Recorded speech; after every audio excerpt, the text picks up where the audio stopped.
Recording in progress.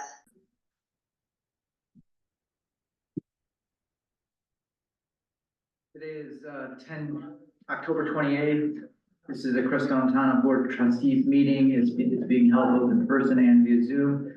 Time is 9:34. To ensure timely completion of the town's business, the following procedures will be followed. All participants must keep their microphones muted and video turned off, except during citizen comments or when called on to speak by the board.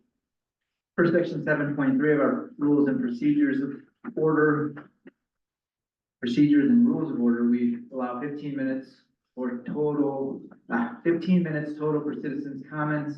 Each speaker has up to 3 minutes to speak.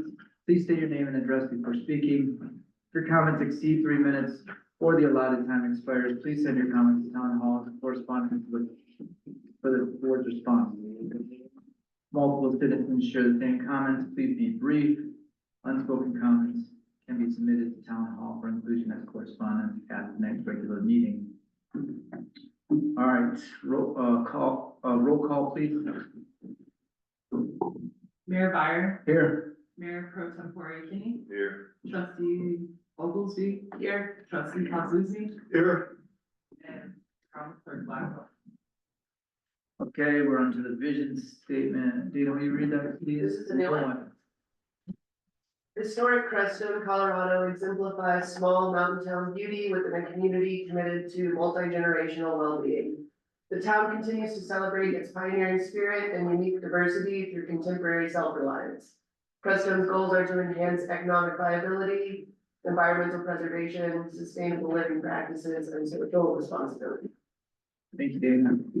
Next is approval of agenda. Any changes, comments, concerns, deletions?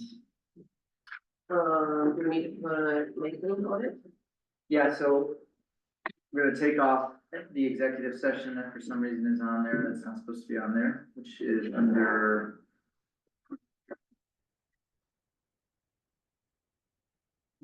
New business. Yeah. 13. Okay. Ariel said that the attorney told her to put that on every agenda. Oh, okay. I left my pen in.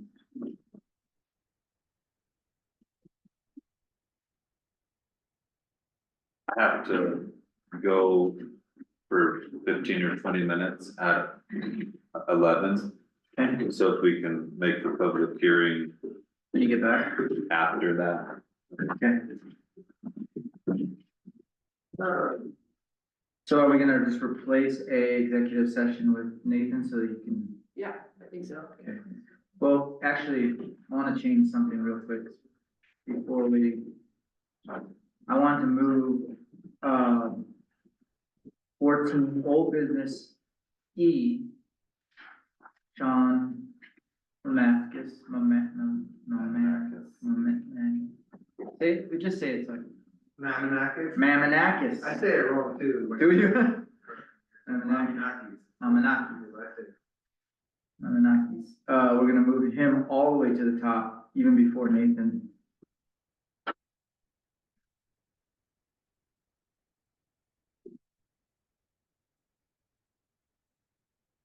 Okay, So I'm gonna make it him A. And then Nathan B.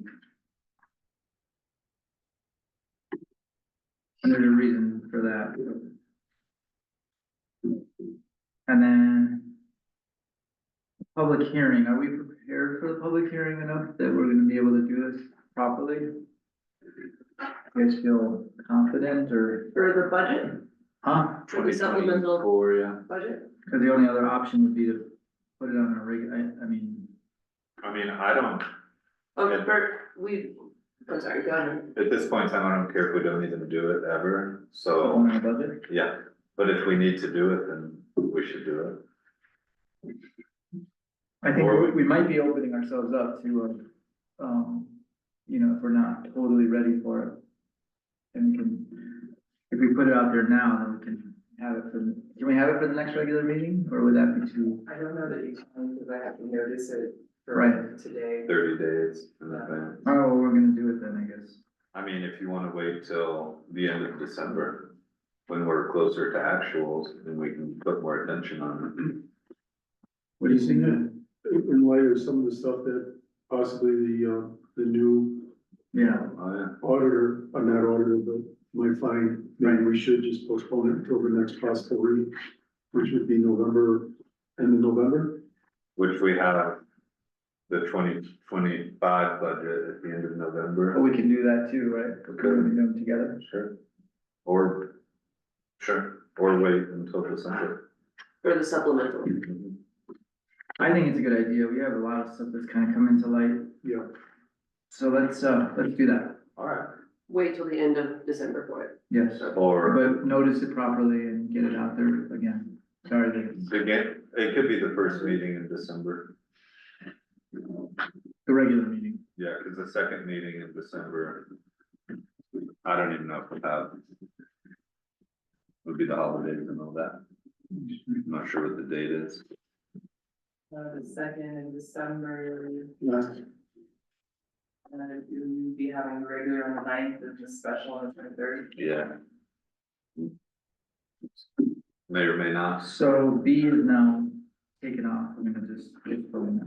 But to clarify, are we deciding to have the supplemental public hearing on the first meeting in December? Let's, if we're gonna do one for the regular budget, then let's just do that let's do the supplemental after The same day or next meeting? the next meeting. Okay, so the first meeting in December Okay. would be a public hearing for the supplemental. And then obviously you're gonna be noticing, you probably notice both, just to, the 23rd of December will be that next meeting, and that's just prior to Christmas Eve and Christmas. No, but right, but we're saying the 9th of December. Sounds good to me. good. That makes me feel better. And Let's, are we presenting the 2025 budget at the next meeting? So on the At 11th, the next special meeting. next special meeting, okay. That's public hearing. We've already kind of presented Yeah. it. But we'll have to do some work in the next 2 weeks and then actually put something out for people to read before that public hearing. So I think 5 days before or something. yeah, I think in this next month, we're gonna really. Yeah. Be ready, once we're ready. Okay, So make a motion that we approve the agenda with the changes. Second. more discussion, all in favor? Bye. So next we're on to approval of the minutes. Thank you for those thorough minutes. They're very good. We're always very impressed.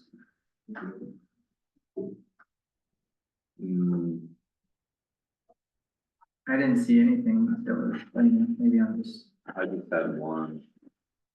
so we're gonna start with the approval of the October 14th minutes. Yeah, I did. Is that right? Or It's October 14th. 14th? I think, one thing is, oh no, I picked that back. On 14, old business, living wisdom stop order. The last paragraph. When I said he expressed concern that it is unfortunate that you put neighbors, and actually that was that the CP board members paid out of pocket, so it wasn't the neighbors. Okay, so.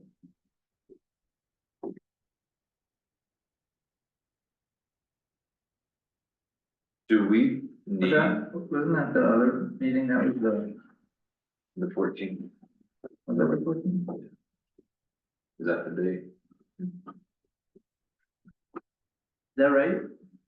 Uh, It was the 14th that we talked about that? Okay. yeah, I think it came up at the, Do we? This looks like a lot of work. Do we need them to be this thorough? Or want them to be this thorough?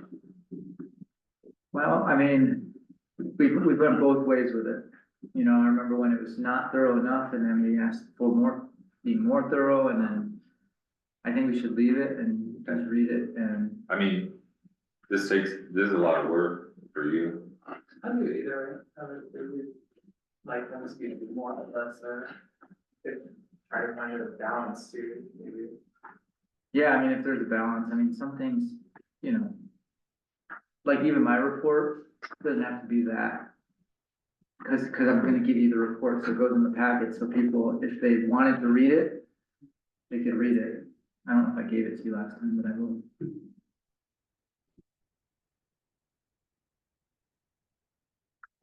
I make a motion to approve the October 14th minutes. Is there a second? Second, Oh, Adam beat you to it. All in favor? Aye. Okay, next is the October 18th minutes. It was a special meeting.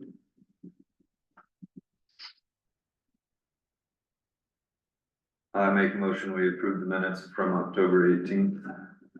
Second, anybody? I'll second that. Dennis? All in favor? Aye. Aye. Their discussion. Yeah, no, I wasn't here, Okay, then you can, so I think I need to, well, we need a quorum to pass it, so I would just, I think they look great.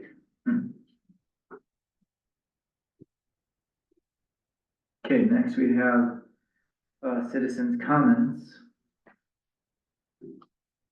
Hearing, seeing none on Zoom. Anybody want to do a comment? Nathan, you're just gonna do your presentation as. It's best that way, Okay, thank you. then we have the presentation of the bills. We did that the other night. The only one that we had that was, well, there's two. One was, Organization on the thing as well. well, the attorney was one, and then Allison's has to be signed too. Sorry?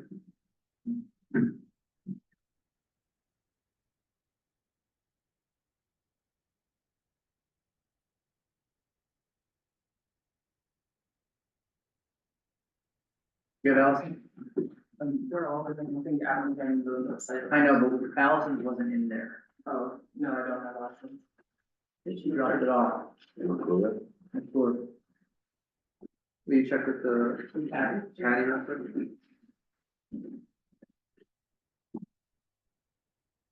These have all been approved. Right, this is the only one, not. You were here, I'll let you take a look at it. I know that he said that he did 18 hours and we're only being charged for 15. I remember him saying that. But I don't remember getting a detailed report on it.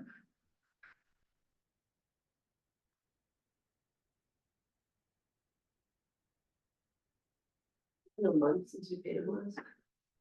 Paid It him that feels much. like it was yesterday. It always, yeah, 'cause it's a big bill.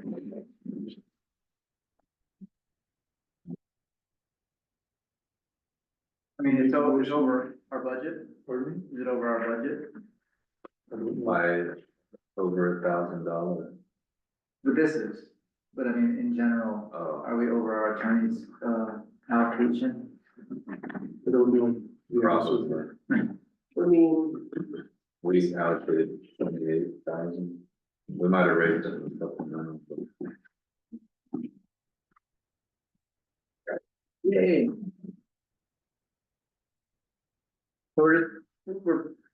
I think we're just gonna go with Seth. Did he said anything detailed? Okay, so this is Allison. Needs to be signed by me and then and then paid, and then she gets reimbursed minus 10%. minus 10%. It gets held back by the grant itself, For, and then we get, this is for the mitigation Mitigation. grant, okay. and she's done way more work than that out. So we pay her and then we get reimbursed We get minus 10%, minus 10%, Okay. but then we get the 10%, but after the grant's done. right? So they just kind of keep that as blackmail. Yeah. That's what we should finish. Yeah.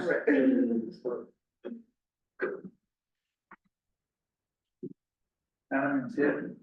how much is it? 1,000. I'm gonna sign it right now.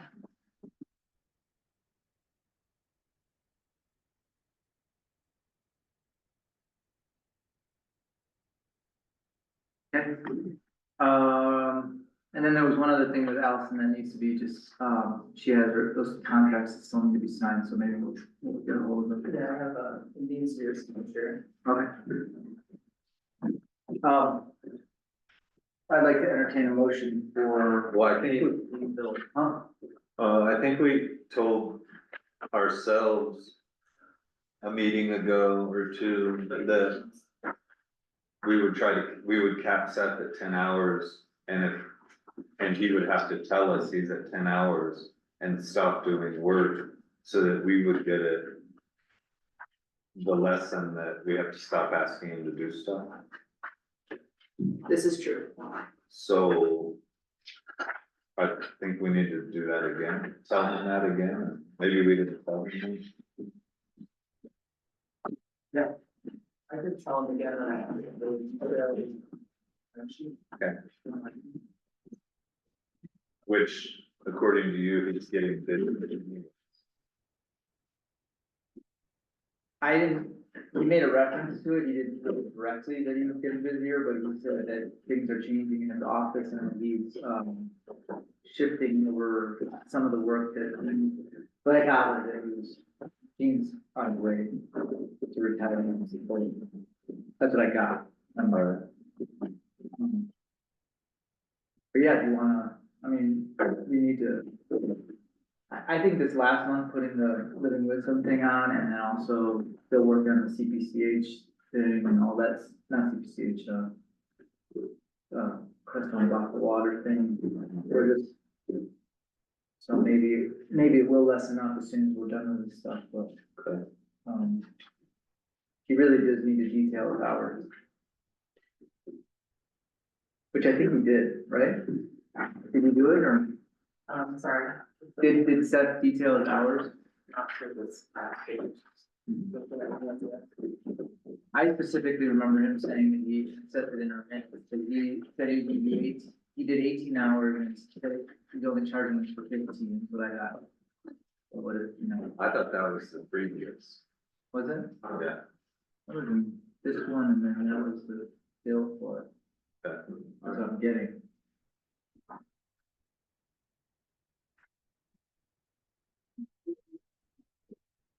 Was there a motion regarding the bills? Not yet. I'll make a motion that we pay the attorney and the, Well, her title is she the mitigation manager? she's manager and administrator. So, Okay, we just pay the bill, we just make a motion to pay for it, because, we approved them, we approved them in the meeting, but then this is where we actually. make a motion that we pay both those. All. There's a second Second, discussion, all in favor? Alright, Aye. Okay, moving on to treasurer's report, is there anything you want to report on? I didn't, treasurer's report, but, payroll went out with some hiccups that were resolved eventually. And we had to go in more detail. Water sewer billing also went out as well without issue, and I met with the finance committee to discuss what I could be doing. So as soon as I have a chance to talk to Patty and Brent, we'll work on doing the half billing for water sewer so that we can get caught up. I think that's all. there's something, I don't know if it would go on treasurer's report or finance committee.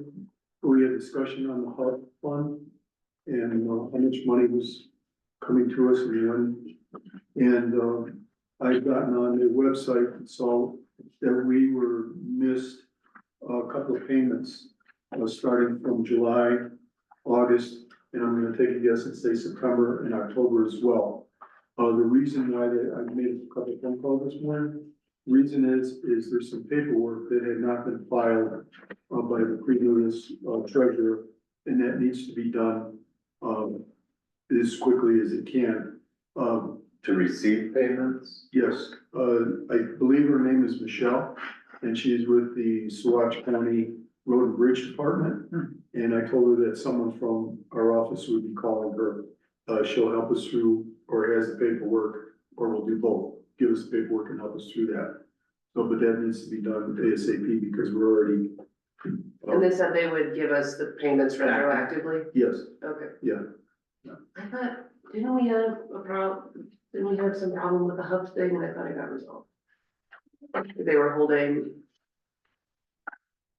There's something else, I think, that we had problems with, it has to do with that credit card. right, okay, not, this is the county road and bridge Right. stuff. Okay, so, So- yeah, maybe Patty could even do it. Right, the quicker we can get it done, the quicker we'll get the money in our coffers. thanks for calling them. Yeah, thank you. Patty was a bookkeeper, I think, for somebody in Salida before. He's helping a lot. For doing, she was doing Right. their payroll. So we're basically, treasurer is treasurer's office. Now, isn't it? You know, so like you're able to run it as the office as opposed to like I mean, you have the role, but we're also, you know, you're also the clerk, so it's kind of a lot of extra. So run it as an office is what I'm trying to say, you know, with Patty's help.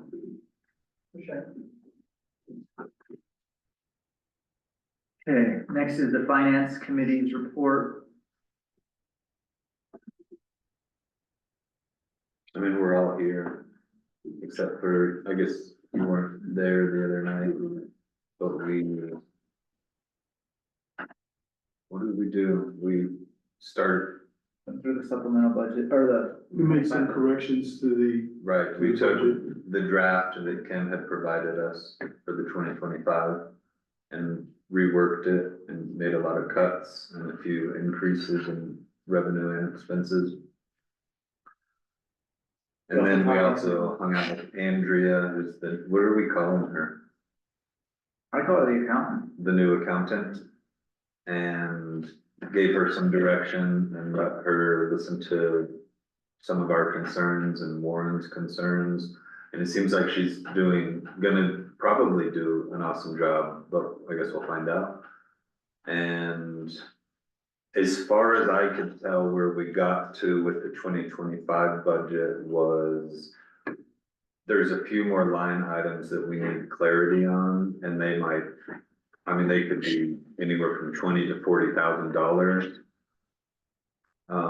But unless I did my math wrong, it looked like our revenue was $70,000 more than our expenses. So that was pretty awesome. But again, with things that we adjust, that's gonna change. I don't think it's gonna change by 70,000, but I guess we'll see.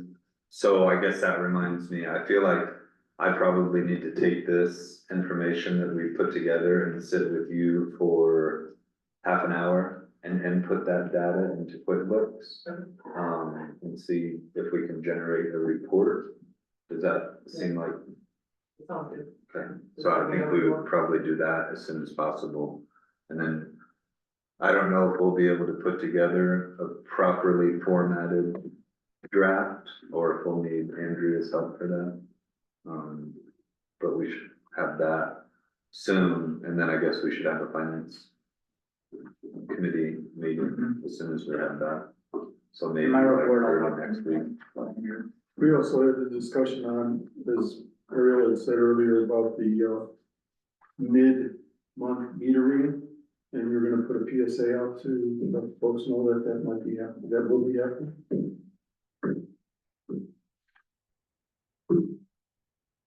And just so you know, Warren, today we postponed the public hearing, so it's gonna be next month. We're not ready. May I make a brief Yeah, because you're, counter?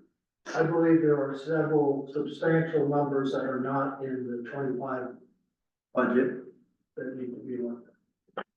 will you still meet with us and? So happy to meet this. And I couldn't make it for citizens' comments. If I may apologize to Adam publicly for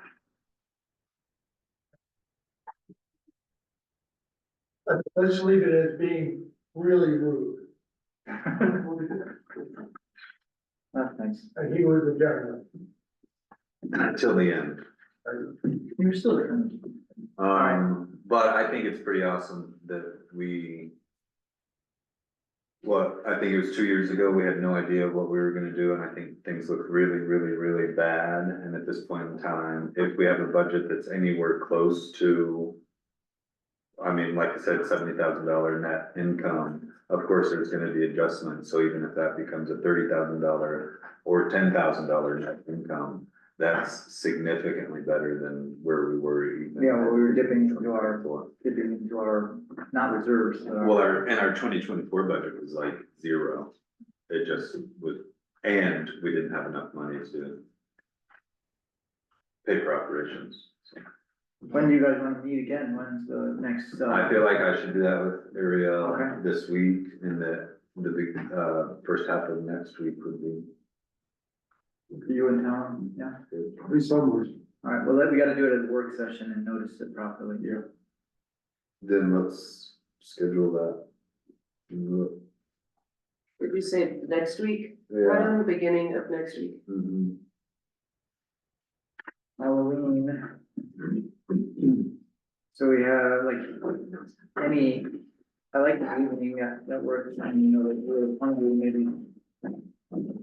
I think I'm done with sandwich on Tuesday, so either Monday or Wednesday. We're gonna be in Denver on We do Monday Wednesday. night, Is Monday the planning commission? huh? Monday is planning. Oh, planning commission, We could do Wednesday. Wednesday, Mhm. sound good in the evening? Evening like 5 or evening like 6. 5. 5. I'm calling it a work session. Yeah, sorry, couldn't make it to the last one. Okay. So you say next week, are you talking the first, Say the 6th, the sixth? Okay, good. good? Yeah. Good for you, all right? Okay, very good.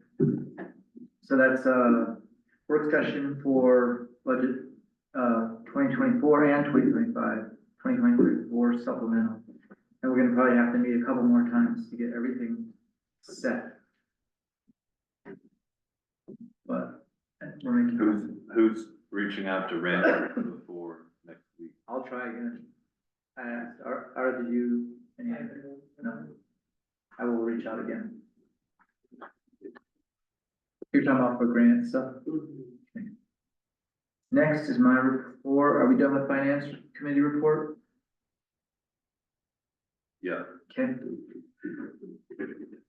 My report is kind of informal. I'm gonna read a little bit. I've been working with Andrea this weekend after signing her contract. She talked with our auditor and he hasn't even been able to start the 2023 audit. So she asked permission to look and work on 2023. And I gave her permission. I sent her the 2022 audit so that she could start with that number. I'm very impressed by her thoroughness, her efficiency, and her effectiveness. Her report says she worked on Saturday. Warren is right, it's quite a mess. You're right, Don't want it. huh? I don't want it. I know, but we're getting it back. What do you mean, Warren's right? He was right, it's We quite a give mess. him some space to talk to her and share his concerns. Okay. And she's now looking back on 23 and she's seeing it's quite a mess. Oh, So, but it's gonna be a lot easier if she has 23 to go into 24 and clean it up, and she's willing to do it, and she's gonna do it. The chart of accounts is a mess, and assume simplifying it would be helpful. She got the books adjusted so that 1/1/23 number to match 12/31/22 audit.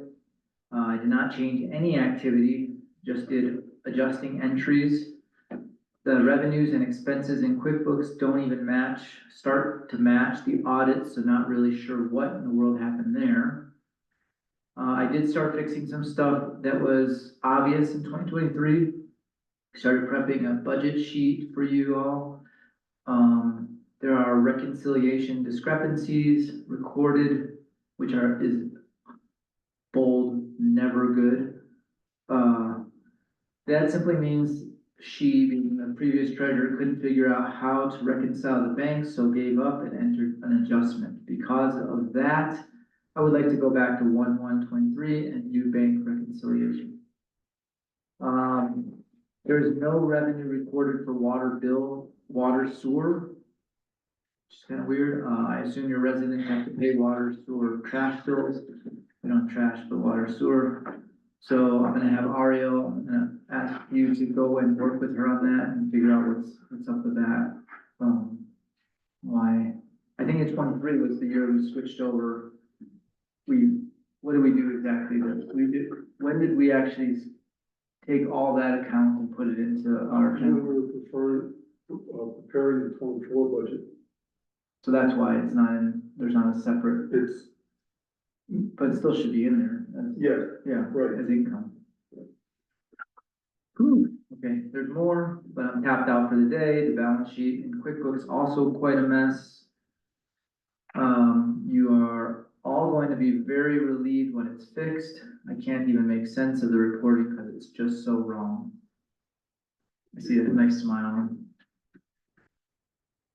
Got a good person though. I think we have a good person. You talked to her, Warren? I talked to her. And, I think you have somebody that's gonna be thorough and get things fixed. Great. But she can only fix what she knows is, what she sees is wrong, not leaving the things that I believe are missing going into 24. But do you think that with 23 and 24 basically in good shape? No, No, because there's just stuff missing, but I mean, isn't the bank accounts stuff that's, you're talking about income, right? I'm leaving her to find what she's finding. Oh. She's already found stuff that we were told has been corrected and is wrong. So, Did you talk to her outside of this session? no, Okay, no, 'cause we're- and everything I talked to her was at the Zoom Yeah. meeting, at the financial thing, Shouldn't, and as she said, you close all, the books that are closed. You're not gonna go back and deal with that. right, My opinion, that's not right, but the past is the past, and you gotta go somewhere. So go forward. well, 22, we could, once it's been audited, I know that there was probably a lot of, the 22's been audited, and Right. I have serious problems with that, but that's, right, and it's past. So give up, move on, well, let's get back on track. and she'll get you there. That's great. And, yeah, But we did, yeah, I mean, it's a learning lesson for everybody. And I know that, sometimes the way Warren says things comes across a certain way, but in general, you do know what you're talking about and no, you do know what you're talking about. And sometimes we do, it's just a mix. We gotta be able to work with our complaints and we gotta be able to work with our, what our mistakes really that we've made, because we have made a lot of mistakes and we're all amateurs and we're all learning and learning to be professional and it's just part of the deal. So we're not, nobody here claimed to be professional. This woman does, and that's good. yeah. That is Okay, moving on. The cemetery, I sent the files that I got from the surveyor, which are those CAD files, I sent them to the engineer, Matt Hudson, and he was asking me questions that were, I didn't know, but they were basically questions like, how big of a plot size do we want to have and all this stuff, and I don't know all this stuff yet, so Ariel and I are gonna have to sit down and get on a Zoom meeting with him and start to get a little more understanding of what he can do and whether he can do it for us if, you know, if we have to go out for bid or whatever. So we have money in the budget for next year to work on this, so it's gonna be a pretty good movement in the right direction, and I think that, once we have this cemetery expansion and we advertise it and stuff, people are gonna start stepping up and wanting to buy plots, and it's gonna be a cool process, but we wanna get it right before then. I wanna direct Ariel, I talked to her the other night about it, but we need to make sure that you call the county and talk about the unpaid water and sanitation bills and make sure that we, get those liens taken care of. If, hopefully we're not too late. And then we need to send out some sort of thing in the next, you know, billing cycle that says that if you have unpaid water bills that are, what do you guys think, like 3 months, 2 months even unpaid, or how does that work? What is like, if you have a water bill that's late by 3 months, then, We have stuff that's carried over from last year, I think, and that's not good, so How late could you be on a mortgage payment? you can't be late.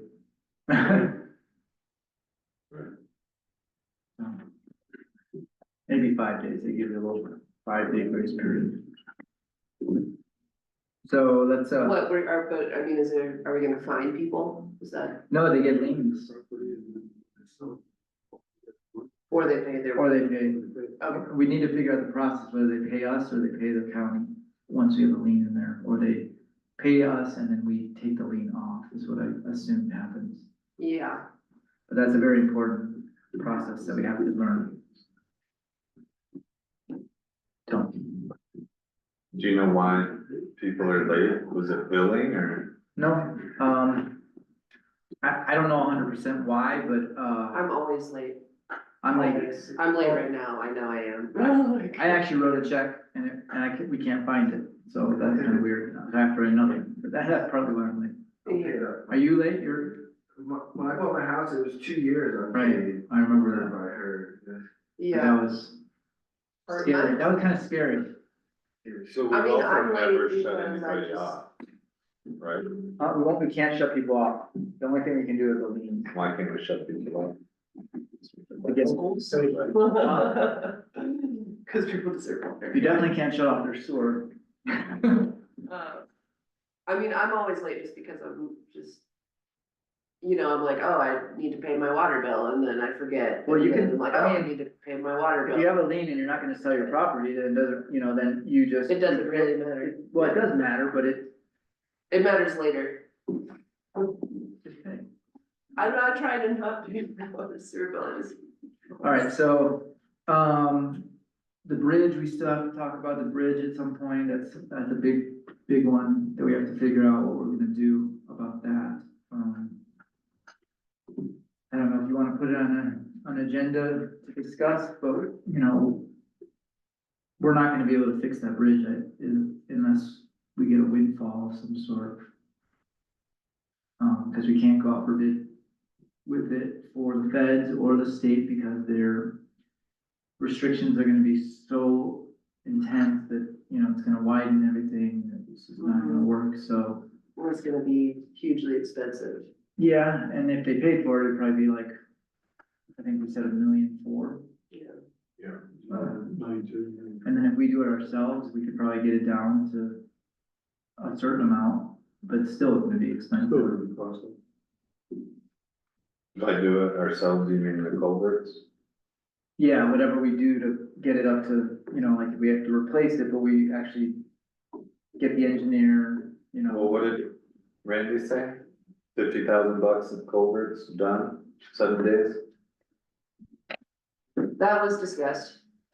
Yeah, Are you talking about Randy from the Swatch County Hot Road and Bridge? I thought he was just shooting from the hip on that. I didn't, But is that what he said, roughly? something similar to that, yeah. Well, doing it ourselves could be actually having Randy come out and really do a bid so that we have something Yeah. in writing. Yeah, he's retiring here in 2 months. Oh, wow. and there's a new person that he's breaking in. We should get him to do that then before he retires. That's my point. Yeah. Do you have a communication with him? Mhm. Will you ask him if he'll Sure. look at it? Yep.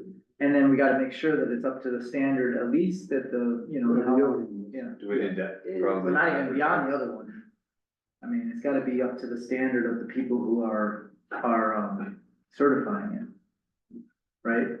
So you have the people who come out and Yes, Is I see what Randy, you're saying. Yeah, I understand what you're saying. is Randy the engineer at Road and Bridge? No, he's, I don't know exactly what Director. his title is. Yeah, director. So, yeah, we probably, I mean, do you think having him out is sufficient, or do we need to? well, I have think like what a- we do is he'd give the plans, we could see what he says about it. Mhm. And then we would turn it over to our town engineer to look at Yeah, it. and you might even say, I don't wanna touch it. Ooh, Right. oh, yeah. But it's his road, Mm, paved road in town. it's not really his, it's just the one that we, Well, it's our. it's But our- specifically, we wanna ask him about replacing the bridge with culverts, right? But we probably have to advertise if we're getting bids on it. Not if you do, not if the counties can do the work. They're 5% over the cost. Alright, then, sounds great. So let's ask Randy. Randy. okay.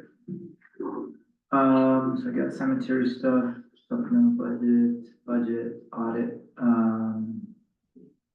yeah, I gotta talk to the other Randy, R-A-N-D-I, Randy Sneed, about getting our retreat stuff, back, you know, our priorities and stuff like that, and she's, I don't know if she's busy, or she's just mad at me, or doesn't wanna talk to me, but, I've texted her a couple times, I don't know if Ariel, did you reach out to her at all, or? I tried to call him. Tried to call her, so I don't know, maybe. Last time I thought she was mad at me and she didn't, she was just really busy, so. So I think we're in the beginning of the next cycle, grant cycle, so then she's pretty busy right now. Okay. We still need to look at drainage stuff, I don't know if there was a drainage report that we had done, and what year was that? Does anyone?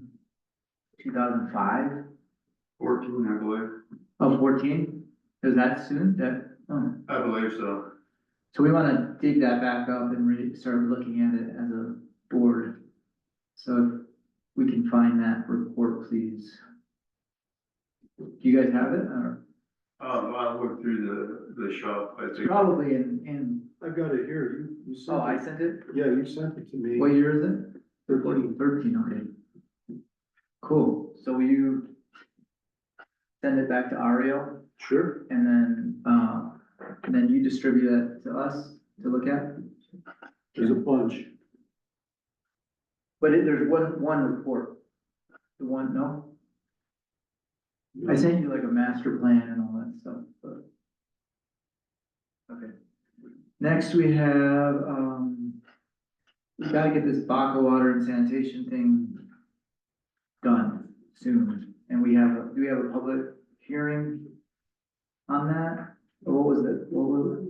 No, I don't know, there's nothing scheduled for that, we just ask for you to make the final decision on it. I asked Kizen to, send all her comments directly to the lawyer, because she had two major comments.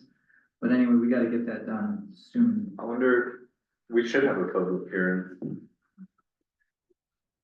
On that, yeah.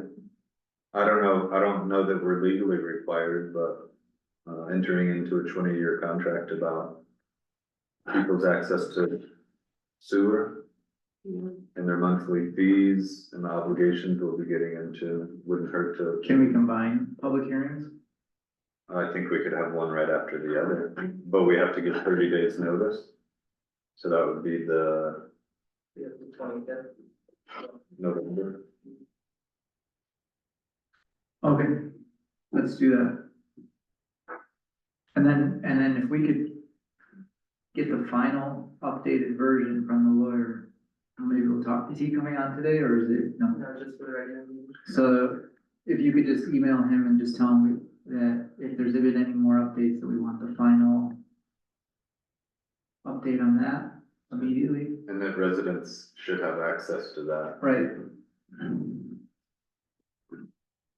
And then we have things that we have to do if we sign that contract. So we, like, Sewer fee, tap fees, correct, what else? well, it's not really tap fee, it's a, service fee. Uh-huh. Anything else? We have to decide how we're gonna deal with our fee schedule and whether we're gonna, go into the next year raising that. We didn't in the budget, but We have it on the agenda today. Did we? Oh, Yeah, sweet, it's okay. on the agenda. Okay. Leave that,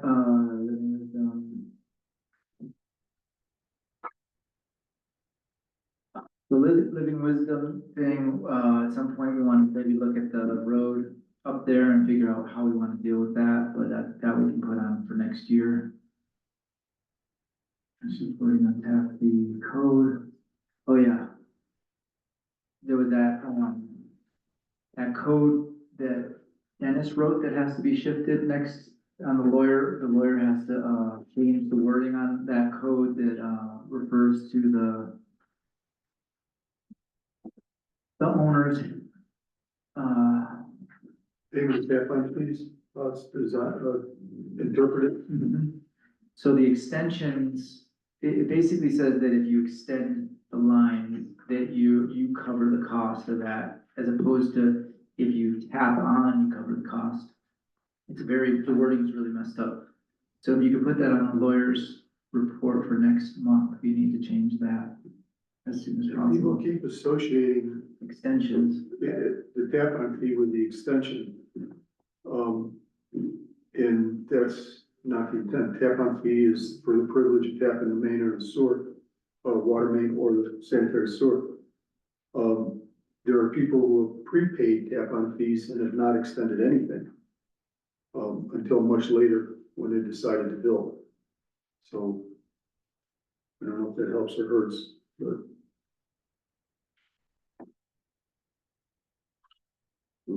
regarding the public hearing for the water and sand, I think that's only 28 days away.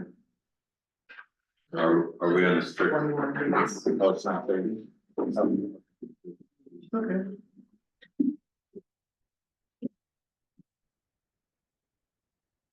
So I just got a text from, Andrea about our bank accounts requiring, phone number verification, and I know that we don't want to switch it, but I don't know how we can do that before we have two I can send you the code, but I'm gonna do strict. 30 minutes of trying to text her at the same time. Oh, yeah, did she get that too? Okay, I just told her she's waiting on it.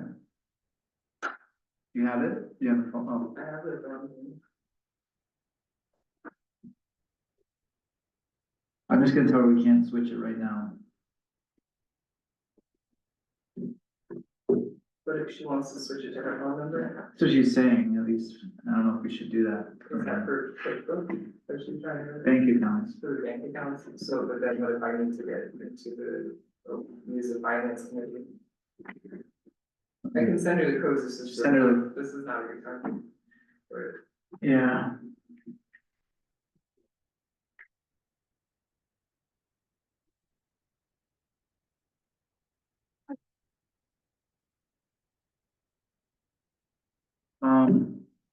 Burnt Gulch drainage, we got the Cobra complete event committee. Okay, so the only thing is just getting this stuff over, figuring out how to deal with Andrea, trying to get into bank accounts and do things like that. We need to have some kind of, Can we switch it to like an email verification that she and Ariel could have access to? Instead of a phone? You can try, but I'm pretty sure the only one offered is the cell phone. Okay. okay, so she'll work on that. What's And then we're that? on to the clerk's report. Might be this.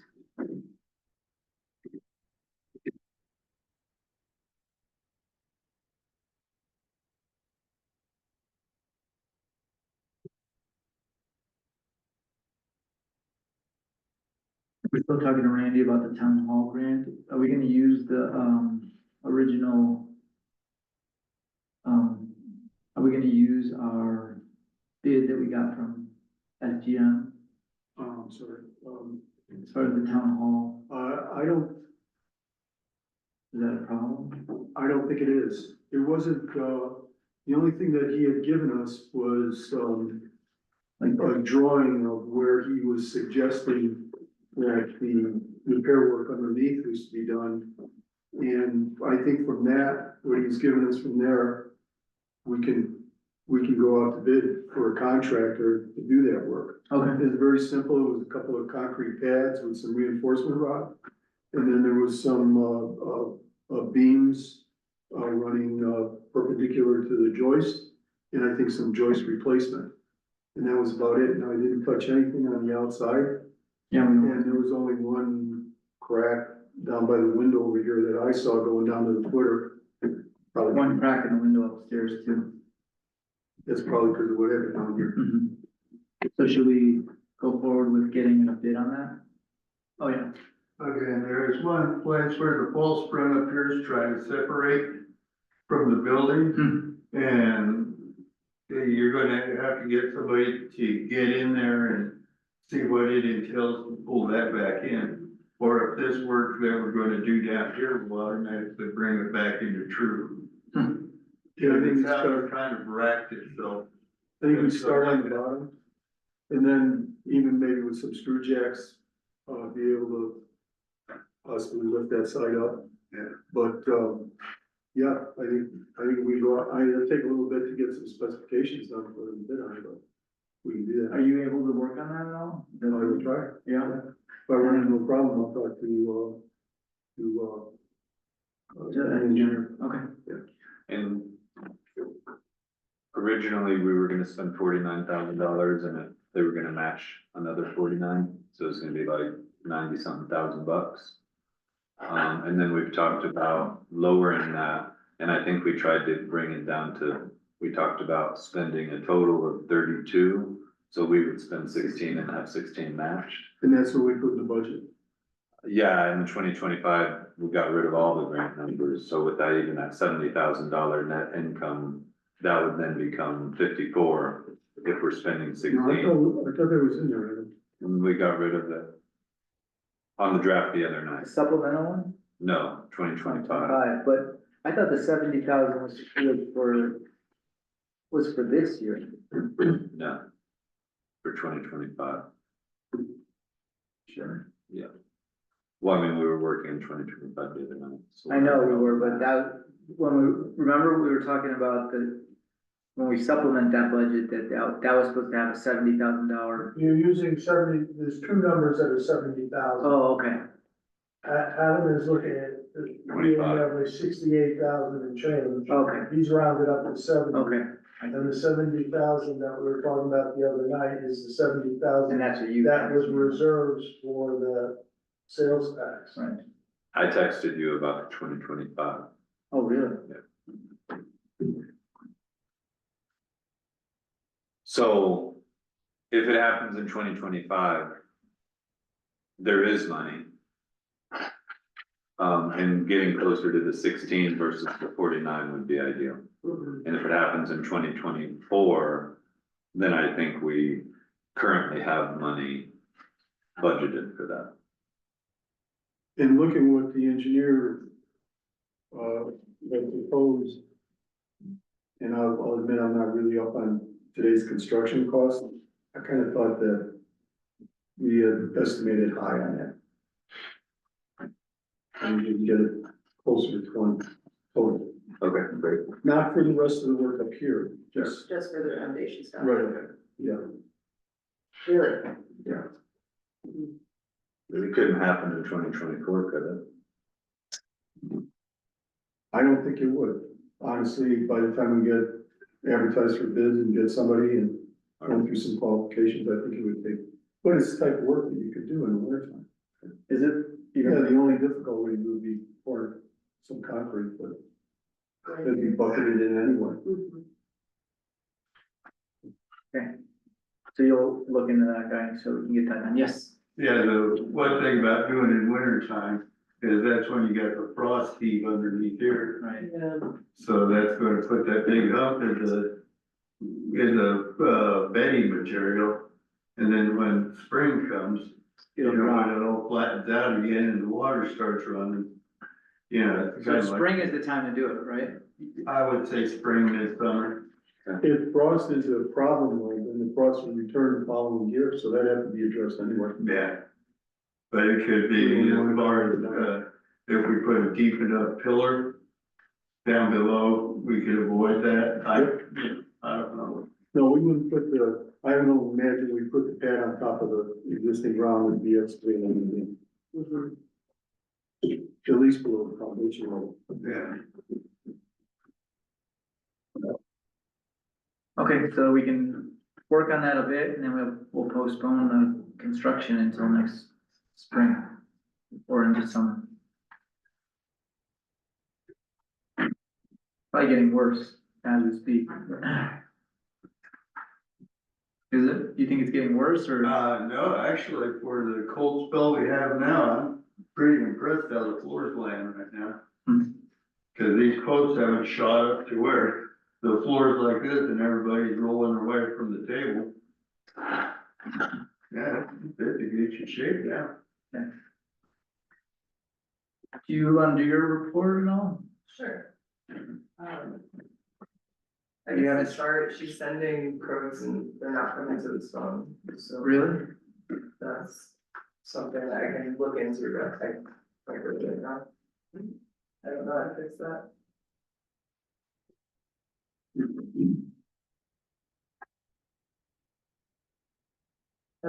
For my report, we've been working on office reorganization, literally moving around furniture, but also changing processes and making sure that we're all on the same page for processes, including water, sewer, meter reading and billing, as well as we'll be implementing weekly deposits so that people's bills and checks will be up to date at all times. We're also working on 2 surveys. We're working on simply put, like a customer satisfaction survey to send out to town residents, just to make sure that everyone's feeling good about town. I'll give you a draft of that before I ever send it out. So at the next meeting, I'll have that. The second one is for the water sewer billing, to try and get all of our information up to date before we do this migration, because we're responsible for the data cleanup. So we'll be using the GIS mapping and hopefully this survey to make sure that everything is. And the hydrant bills will be added into that system as well? Yeah. Also looking into a cybersecurity grant, to try and help pay for any IT services and cybersecurity services we might need in the future. I'll have more about that at the next meeting as well.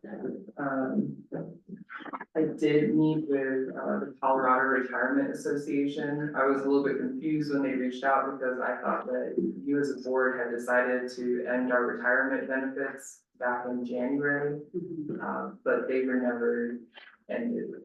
They're still continued, and we're running into a bit of a problem because new employees weren't added to the retirement plan. It was never canceled, and so now they might be facing problems with the IRS, and that's a problem for us as well. So I'm gonna continue working with them on that, but I just want to make sure that that was actually, you as a board wanted to end the retirement plan. Yeah, I think, yeah, We did in 2024, and it's something we could look at again, but for the sake of simplifying for now, that was the decision that was made. I also met with the under sheriff, Royce. Bacher, probably said his name wrong. He came to talk to us about entering traffic tickets into our municipal court. It's not as easy as him just giving us tickets in town. We have to have more infrastructure set up in order to do that. There's systems that we need to opt into with the state in order to run those traffic tickets, report them. We also need to be able to send out warrants and bonds. These are currently processes we don't have in our municipal court. So I would like to set up a meeting with him, myself, our judge, Barb Zollers, and Mateo, our code compliance officer, to try and see what exactly we need to do on our end to be ready to have traffic tickets and to make sure that our municipal court is running in a way that's, I guess, for lack of a better word, convenient to our citizens. We want everything to be as easy and approachable for them as possible. So I wanted to try and get that on the books for December so that we have a plan moving forward. I know the undersheriff would prefer that we have municipal court every month instead of just on the odd number months. So there's just a lot of things. So but we don't have to do it. It was kind of a suggestion that was made by the sheriff himself, and I don't think the sheriff actually knows all the details. Funny enough, I felt like the undersheriff actually has the details on how it all works. That's right. I just pursued it because it was something we had talked about here, and I just wanted to make sure that I was following up on that because I hadn't seen any tickets. So part of the reason this came up was because, first of all, we already have a judge that comes here and hasn't had to come yet. We haven't had court, We haven't had court all year. So we're paying her $850 every 2 months, which is quite a bit, to just have a retained judge. And we thought, not so much about the money, but just the activity of having court was something that we were,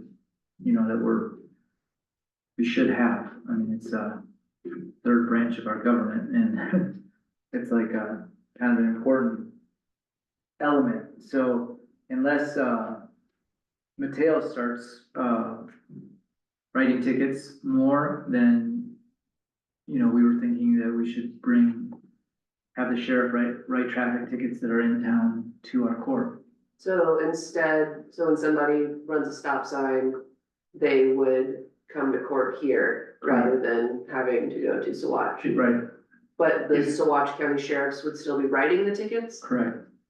So when they're in town and they're writing tickets, they would just write them into our court as opposed to writing them into the Saguache court. One thing to note though is that they aren't writing tickets. They haven't been writing. They haven't. They've been stopping people, they've been pulling them over, but they haven't written. But they will if they If catch. we did it this way, then they would start writing. Well, they also have written tickets, but not every stop. So in other words, they have written tickets here. I mean, He told me that they have. never. And I got pulled over and I didn't get a ticket. Which I think people like. I think that's something people like. I don't think people want to get tickets written. I think another thing to consider is code compliance. Mateo's putting in like 3 to 6 hours every 2 weeks.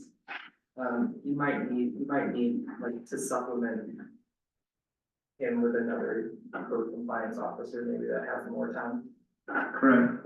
Or just get a new one. Okay, so just heads up on that. I mean, what does the board think about tickets in town? And I would not be for a system that tickets people more. even if it slowed down our traffic and made it safer? I don't think we're really unsafe. I mean, do we have like lots of people getting injured and lots of accidents happening or like, lots of roadkill? I don't really see.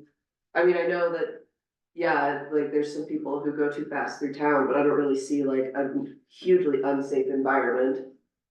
There is a group of people that are starting to come together to ask for speed bumps.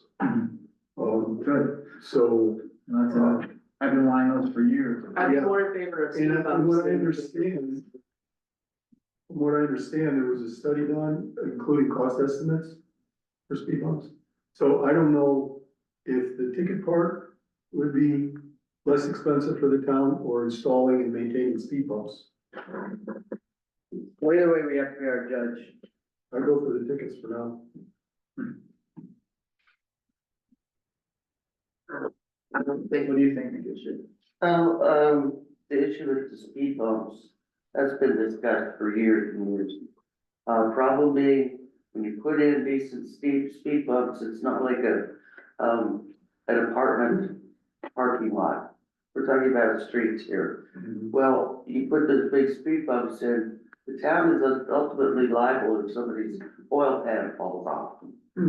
But also you gotta consider the snowplows in the winter. They, So we investigated the cost of removable or motion type speed bumps, and they were like $16,000. It was outrageous. And then you gotta have somebody to go out there, kind of a two-person job to move them when the snowplow can't get through. There's also speed bumps are used all over the world, all over the world.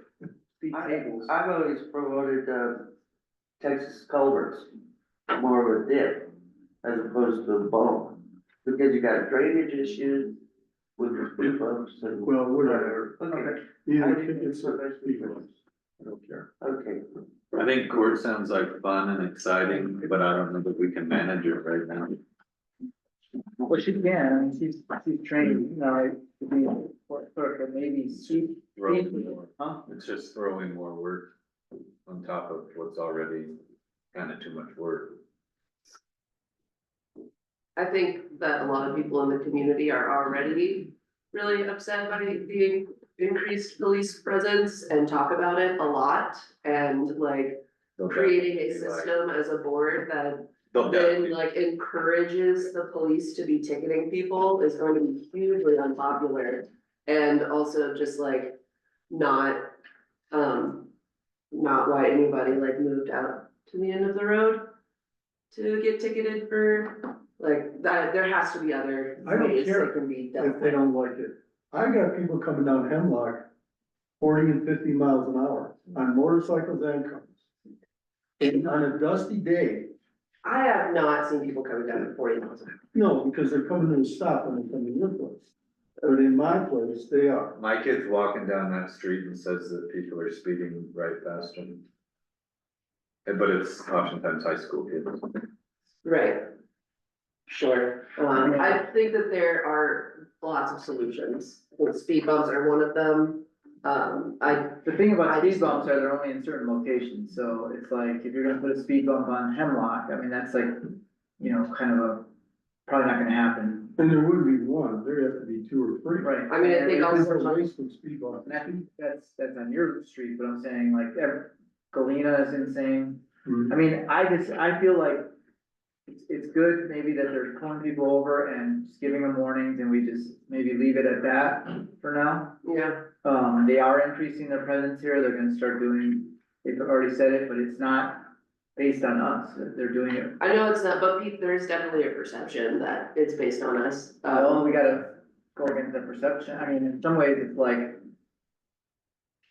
people should follow the laws of town a bit more, so that we're, you know, and then it wouldn't be a problem. It's just people wanna be able to fly through these stop signs without any recourse. I don't know if it's so. I've watched, you can sit here, I mean, you should just sit and watch for a while, it's amazing, If folks with police themselves, we wouldn't yeah, need police. and that's how it was for a People while. don't know that, but they need the police themselves and behave. Cause I get the motorcycles, I get the cars. So anyway, we'll go on, I know this is a clerk's report, so Yeah, it's something that we need to talk about though. Finally, with the added job title and responsibilities, 40 hours isn't enough time. The past week I spent 52 hours here with the idea to just not work as much this week. But I was hoping that maybe I could be approved for overtime, to get things completed. I agree, she needs it, I mean, I really think, I know that Lauren is against it, but well, we're, yeah, I'm happy to prioritize things and take care of the things that are most important, but when that happens, there's a ton of things that don't get done within the week, you know, they're just not timely. That's okay, but Do you have an idea how many more hours you need, or? I would just say up to 10 a week. And try not to use that, try to get like 8. And it's because the treasurer position is now empty. Yeah, it was just, I mean, right now I'm doing the admin clerk. You know, still doing IT things, literally setting up people's computers and helping them with passwords, that's a lot of my time. And then on top of that, not clerks, but the treasurer things, like running payroll and doing the water sewer billing, and taking care of water sewer issues, and Patty is a help, but, you know, 36 hours is a lot for her too, that's not what. Would it be, came in here. would it be safe to say that if the hours were increased and we were lucky enough to find someone who would rehire a treasurer, then that would back off from there? 100%. Okay, then I would make that motion that we increase Ariel's overtime to a limit of 10 per week, 10 or, yeah, 10. or if needed. Until we hire a treasurer. Right. Your second, I would second it. more discussion? I think we're in a dangerous position of putting way too much on Ariel and burning her out and like. What's your take on that? I feel pretty overwhelmed and kind of stressed, but I don't feel like I'm at burnout. I really love my job here and I don't want to leave. We pay salary, how does overtime apply to that? You're just over 40. You just pay the cost plus a half of, you know, What's 40. the cost? Whatever. It's not 25 $25.88 is the hourly, and then you pay one. We will say the not having. So it'll be up to $38 an hour, so that's an extra No, 30, $360 a week. Which is we're an not paying extra treasurer. $1,500. We're not paying treasurer. I mean, now we're paying Patty more, Patty more, and we're also paying for this. so that's a separate I fund. know. You didn't increase Patty's pay, just her Right, hours. yeah.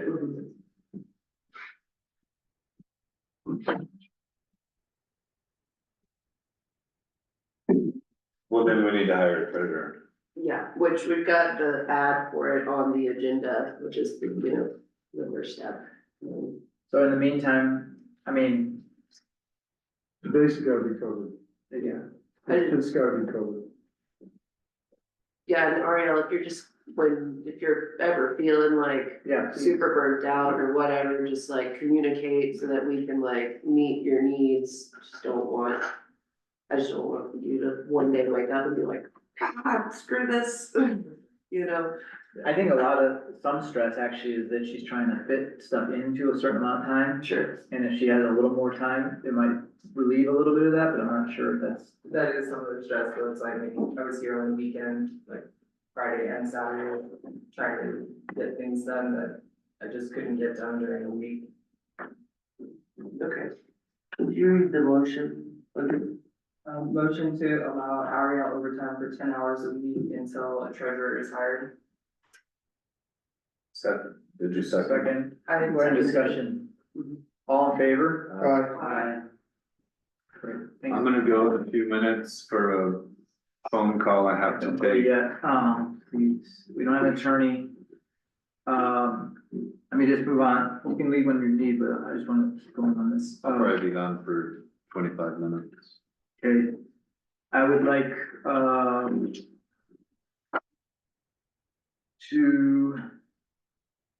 you guys get the letter of intent from Sean? I don't think I can make a motion, but I would like to,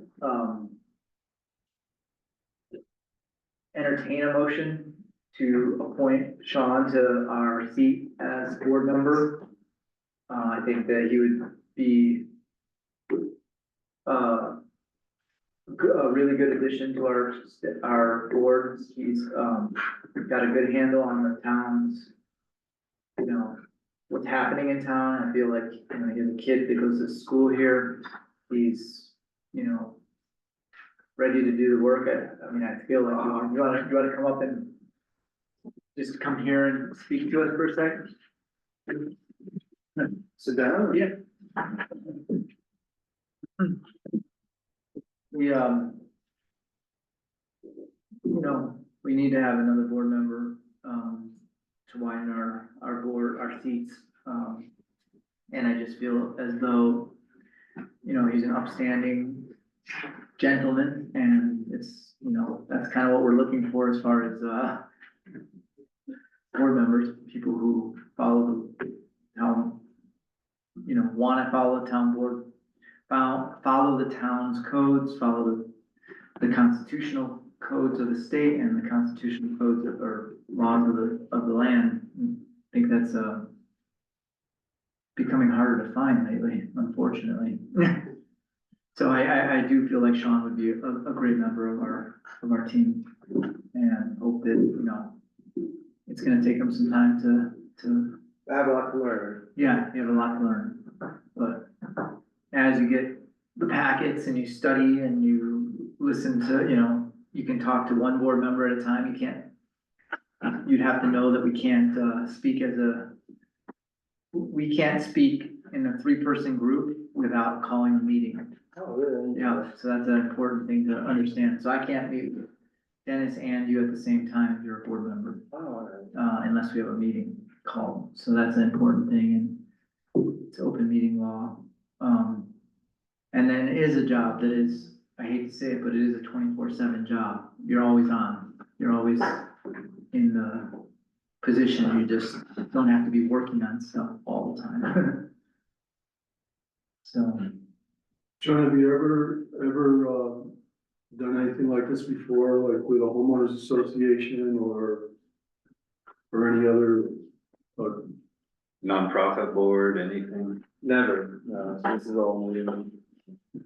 If you guys need someone, I'm willing to give it a shot and try to learn what I can. well,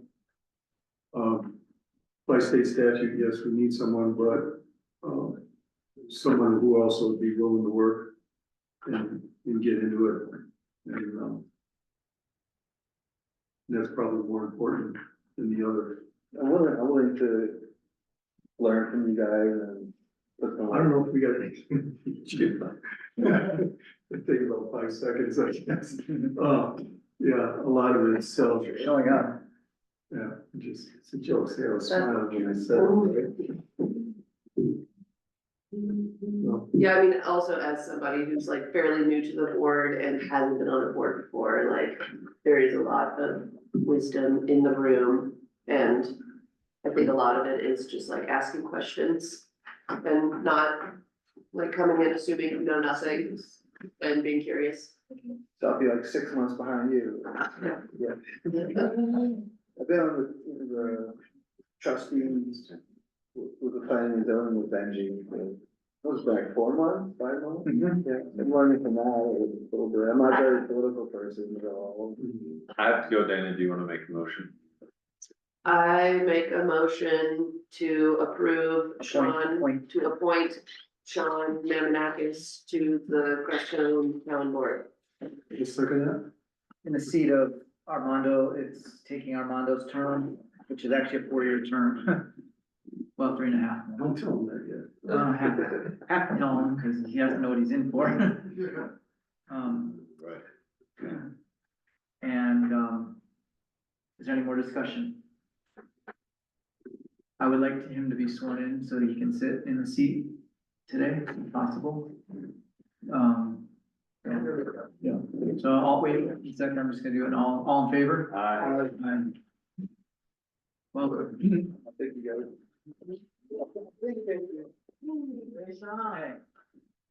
Sean, you like medium well or where? I got some advice from Blair. Everybody's gonna hate you. I know. That's okay.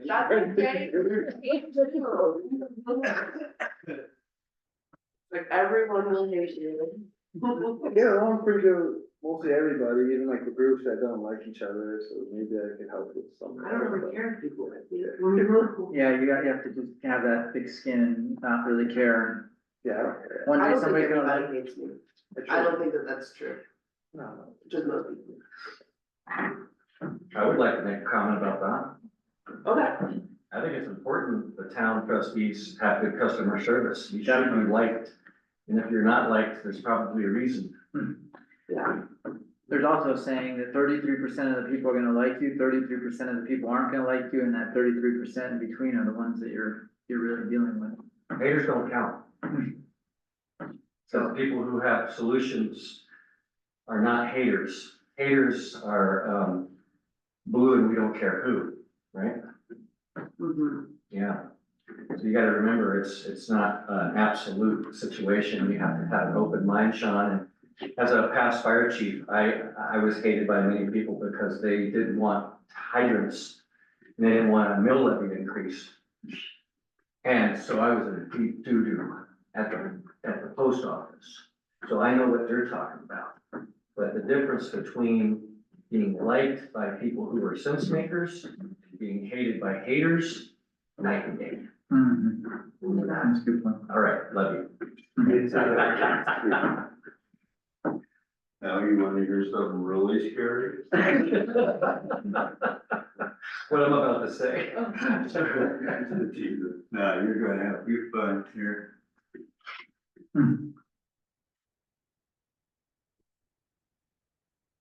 Well, I It is found actually- it, it's interesting because I'll have a strict opinion about a topic when I leave the house and come to a meeting.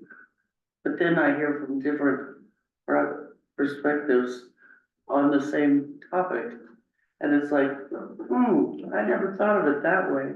Or, hey, that's a good solution to the problem. So, what you think when you leave it, and then once you visit with people and get that different perspective, it's interesting, it's kind of fun. That's a good attitude to have. I tell my daughter, I'm like, I'm wrong at least once a day. I'm willing to admit it and change my opinion when I think I'm wrong or trying to do too wrong. I'm wrong a lot. Yeah. I don't have a blank one right now for you to sign, but before you leave. So if you raise your right hand. Stand up. Sure. And then you should be up there. I, Sean Mamanakis, I, Sean Mamanakis, do swear do swear that I will support the Constitution of the United States, I will support the Constitution of the United States, the Constitution of the State of Colorado, the Constitution of the State of and Colorado, the laws of the State of Colorado, and the laws of the State of Colorado, and will faithfully perform the duties of the office of trustee, and will faithfully perform the duties of the office of trustee upon which I'm about to enter. upon which I'm about to enter. Congrats. Congratulations. Let's see. Dana, will you move your thing? What's that wall of change you like? Do you have an agenda? Or I can- There goes Ryan. Oh, thank you. Oh, I think you're about to share. He's got two, actually. I don't know. Oh, you don't know. So, do you have to, you got two? Yes, please. He's got two. One more?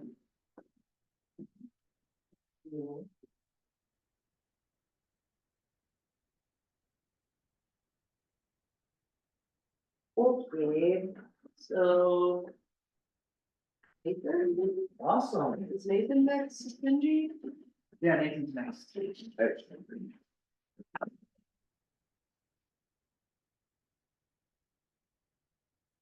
Who's the second on the? I made the motion, I think Adam seconded it. Okay, that's it. My name's Nathan Good. I live at 1010 Pinion Road. Currently residing in the town of Crestone since August 2nd. I haven't changed my address yet, but I want to thank you for all your hard work, helping our town stay healthy big thanks for approving our fire department bonfire and fundraising event. So I want to reemphasize the importance of the NIM 700. That's one of the requirements all board of directors, statutory towns must, pass. It is a short course that is the National Emergency Management System, introduction, so that you understand the importance of communication, intergovernmental communication between your town and the local emergency authorities. This Is is, that a Colorado, it's federal. it's just it's a federal class that we would all need to take like online? Yeah, you can do it online. Okay. And in the past, the board has completed that, but this is a new board. Back when I was the fire chief, we helped the board, we sent links to the board to help the board get up to speed on what that means. You can do that again? Yeah, Fire Chief Craig Tomoski, he's fabulous, he's just a great man, and, so I just wanna encourage you to work closely with us in emergency preparation, with fire, flood, and all hazard assessment.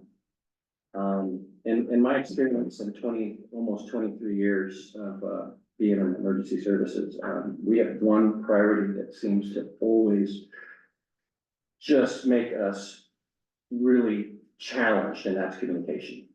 So that's why I'm here today. I'm here to encourage a good communication system. And just so you know, our own departments suffer in this. We have communication problems within our organization, within the county, within the BACA. It's just a constant struggle to get. So as a training officer at Crestone Fire, my job is to identify those hazards, those pitfalls. And the risk assessment right now is that I've determined that is our weak link, and it is, it's like if you look at,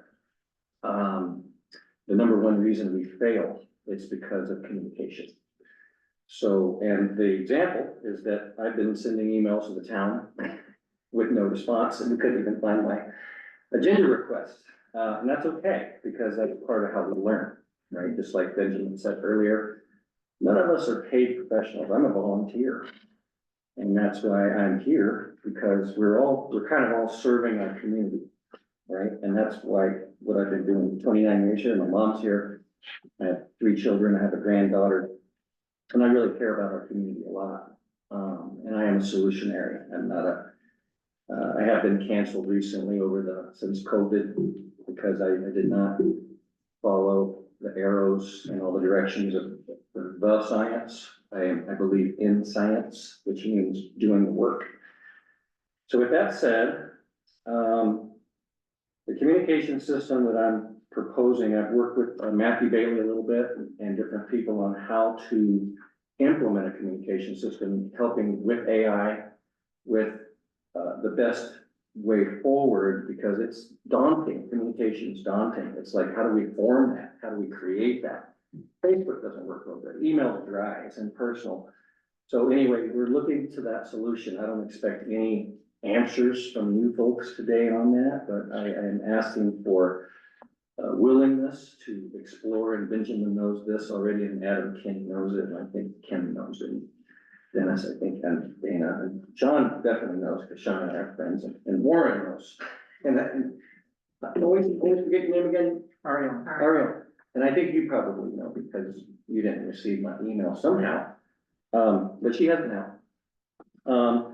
So with all that said, we want to implement this before we need it, so we can practice it. So when we do need it, we'll have a little better heads up on what's coming. And the priority of this is public safety, of course. The second is good customer service being a goal, so that we can, all the way from evac notices to lost dogs, right, and everything in between. Events, official public notices that the town wants to get everybody out, like such as liens. Like, a lot of people have no idea what's going on. And so there's rumors, right? And we know that the Eagle is having that trouble. They lost money, they didn't pay the bills, they're shut down. Holy crap. Any business that can happen to, right? If you don't, you can get shut down. And I've been a business owner here for years. So bringing it back to fire, we've had the same struggle. We've had no running water at our fire department for the entire 29 years I've been here. And I think Ken knows that. We've had an outhouse. Ken was on the, Andrew, I might have been on the fire, but you were on fire a long time ago, right? So we've always had an outhouse here. We're finally getting a fire department with running water. I'm so grateful, so thank you for support. But with that said, also, you know, we bring the county in on all this, you know, and bless their hearts, you know, they've got a raise that used to be 10,000, 20, 30, now they're getting 65K to be a county commissioner, so I expect them to really do the work. So David Freeze is our current emergency manager, and I've talked to him briefly about what the all hazard situation is coming up. The DHS has sent out memos to the chiefs. I think commissioners and managers have got the memos, but they're expecting some post-election fallout. Okay, and so these memos are pretty harsh, but they're mainly for big cities. Okay, I don't expect heavy duty crap here, but it's definitely, there's some kind of weird media thing dividing people, in my opinion. And I think the town's done a great job staying out of that. So congratulations on not gaslighting with memos and crap of all the stuff that other town councils have done. And you know, becoming very political. I see this board as very neutral, and I just wanna say thank you for not flying flags right now. Let's fly flags of peace and harmony. Yeah, yeah, we have a constitution, both the United States and Colorado, and those organic constitutions are real, and that's what we voted on a long time ago, but there's new ones that have been brought in that are corporate captured, all right, so we won't go there. But there's a division amongst our teams, amongst our offices. And so most of the people I work with in DHS are like David Osborne, our lead. He is very calm, collected, and he doesn't give this a lot of emphasis. But I'm gonna say this before I move on. There was a resident who gaslit the committee with a bunch of emails saying there was gonna be a chemical attack over the town. And, yeah, and this was emailed out to set of over 50 people, and I got wind of it. And my past fire chief, Kimberly Bryant, and I had a discussion about it, and I said, Kimberly, what do we do with the info? She said, call DHS. Let's let them know if this is real, they'll vet it, and they'll put it in the kayak system, which is our CIA database, which we put all the information into. And if it's valid, it'll come back hot. And if it's hot, we'll implement the system. I'm like, what's that? Reverse 911. Okay, great. That's a federal thing. It's a local thing. We have ways to do it. Did DHS get back Oh, yeah. about that? It was cold. There was no trail, there was no nothing. David Osborne called me directly. He said, Nathan, thank you. Of course, I'm in the hot seat for doing this still because I'm known as this guy who, because I do the threat assessment, hazard, priority analysis, risk to benefit stuff as a firefighter, and I have to continue doing that as long as I'm on. So that's my duty for public safety. And as a volunteer, I take it very seriously, even though I'm not paid. Okay? So David Freeze, I talked to him briefly about it. He said, yes, we're not worried in this county. Dan Warwick's, nobody's worried here. But if we do get that, and I called Benjamin personally the other day, Mateo is gonna be informed, Peace Patrol knows, everybody knows. We've had these situations, people losing their cookies, and we're dealing with it at the church. We're, you know, Jake's my neighbor. We're all working together to de-escalate BS because it's false news, in my opinion, that it's gonna be this big thing, right? No. So when people make these phone calls, like the chemical attack, I'm just like, serious? Okay, well, that's all great. It's fake. Okay, but what's when it's real? We had flood potential, we've had this, all right? So that's why the communication system is my #1 agenda item. The #2 agenda item, are any questions on all that? Have you guys received the emails? No, Have you gotten NIM 700? I heard something about it, though. Okay. Didn't believe it. Yeah. Does anybody here have NIM 700? Okay. I recommend you get on it, and that way you'll understand how we communicate. You'll understand the importance of vetting information, be it real or fake. And I think all of you are really good humans who know how to say, wait a second, okay, we got the memo, but how do we know that's real? Well, David Freeze, David Osborne are at your services. And the fire chiefs are here at your services. Don't hesitate to reach out if you feel weird about something. Is Freeze in Villa Grove, fire? Yeah, well, he's not a fire chief, he's the, search and rescue chief, and he's the emergency manager, and he's a very good firefighter. You picked me up from a rescue in Westford, but I think you're the one that organized that, me and Jeff, you picked us up from Westford from Joe's back. Yeah, so it's real, so we wanna do the risk to benefit assessment, we wanna do, and Benjamin's on that, he already told me he's been checking the flood thing, we might wanna send the water in a different channel. Very important, okay, he's on it, your mayor is, he's I don't know. a good guy, no- I'm on it, but I still feel the risk, and I also don't necessarily feel like we've mitigated it by any means. But, not yet, we got moisture now, so fire's off the table.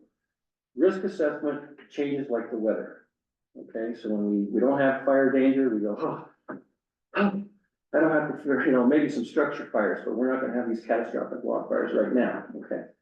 Secondly, the rain season might be over, so we're not gonna be having that, but as the risk assessment changes, now we got this post-election fallout that we just have to keep our eyes open for. Some of the folks some of the veterans are on edge, some of the veterans are, again, and I use the analogy, blue no matter who, because that's one of the buzzwords out there right now. They just take a side and they just won't lay down, and they got all their guns all over the place, and they just can't, you know what I mean? It's just this, it's not real. I'm not packing because there's no need to pack right now, all right? Just like I'm not in fire gear right now because I don't need to be in fire gear.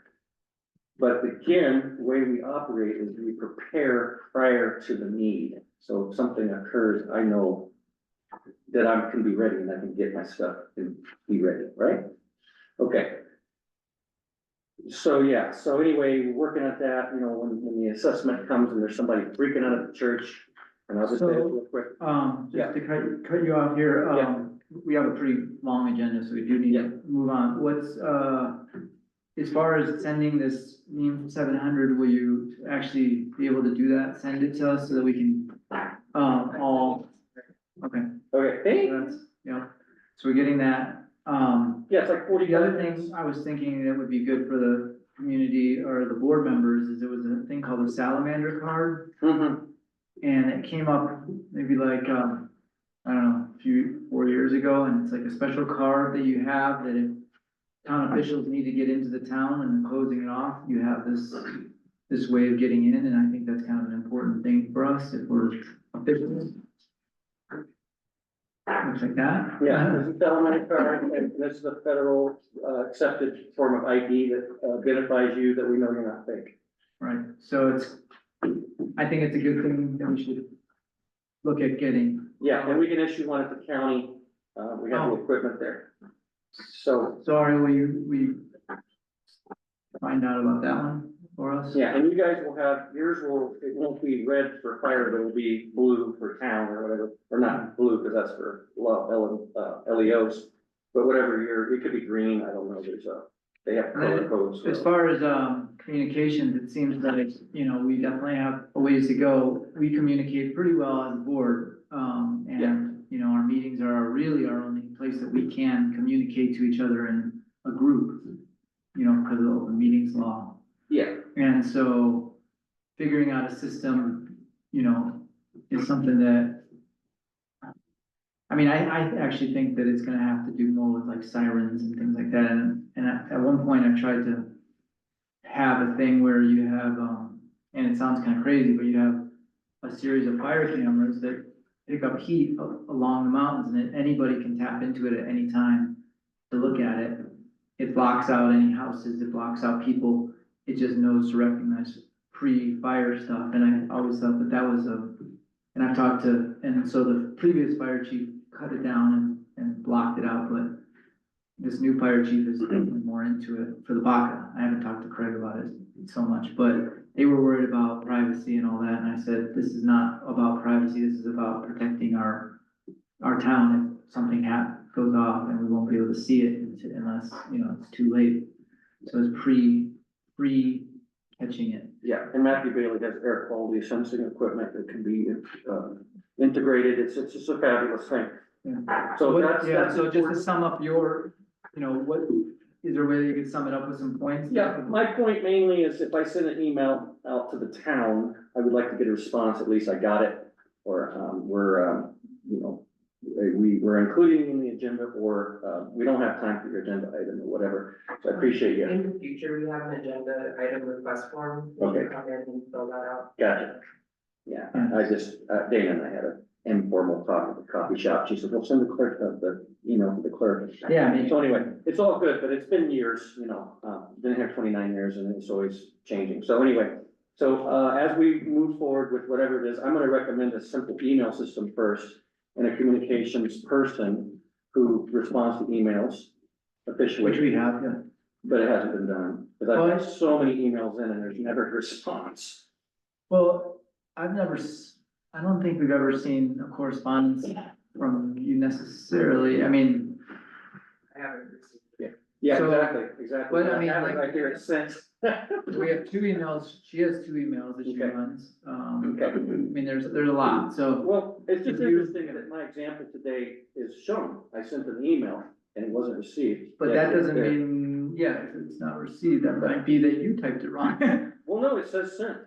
Huh. Yeah, it's there. So anyway, we're not gonna worry about it, right now, but I'd like to make that a big priority. This is public safety communication, okay? So that's that.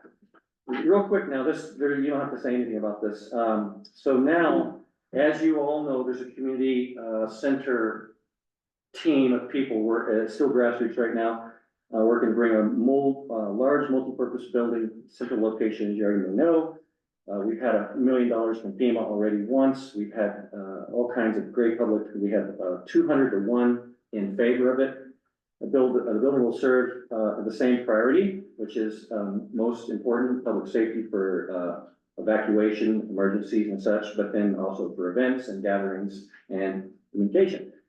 But also for Mercado, for a market, for people to join and come together and make your space, and we got the full perspectives out. Intentions are involved all government entities, but may be formed as being a corporation, a B Corp, if that's what the people want. It's a community effort with all options on the table. It's what the stakeholders of this community will choose and fund, not by taxes or dues, but by membership tier levels, and also stakeholders will have a 10% minimum return on your investment, okay? Our crew has put out a call to action. Come join the board of directors. We're forming a board of directors now to decide what type of business model we're gonna have. And then get the pulse of the community back on how we wanna do it, what's gonna be in it, how it's gonna be done. Please get involved, or at least stay tuned. We'd love to have a town liaison. And so basically, that's what we're up to right now. We have 7 boards of directors right now who've joined in. We haven't chosen if it's a B Corp yet or not, but we'll keep you posted. But that's the other emails I've sent regarding this and haven't received anything back. So I just want to reiterate the importance of communication. And so that's why I'm here today, just to let everybody know that I'm just curious what email you're sending to. I've got several emails. townclerk@gmail.com is the last one I was given. We've had so many, that's the one Dana gave me, but we've had so many, Not, well, town clerk? Crestone clerk at Gmail. That's the one I gave you. I gave you Crestone clerk at Gmail. okay. So there's like literally 8 emails associated with the There's town. Crestone clerk and there's Crestone town. Crestone town. So office. let's clear that up right now, like, Yeah, so Crestone clerk, period. Crestone clerk, Okay. At gmail.com. And then there's Crestone town office at gmail.com. And those are the main 2. You send those? Okay.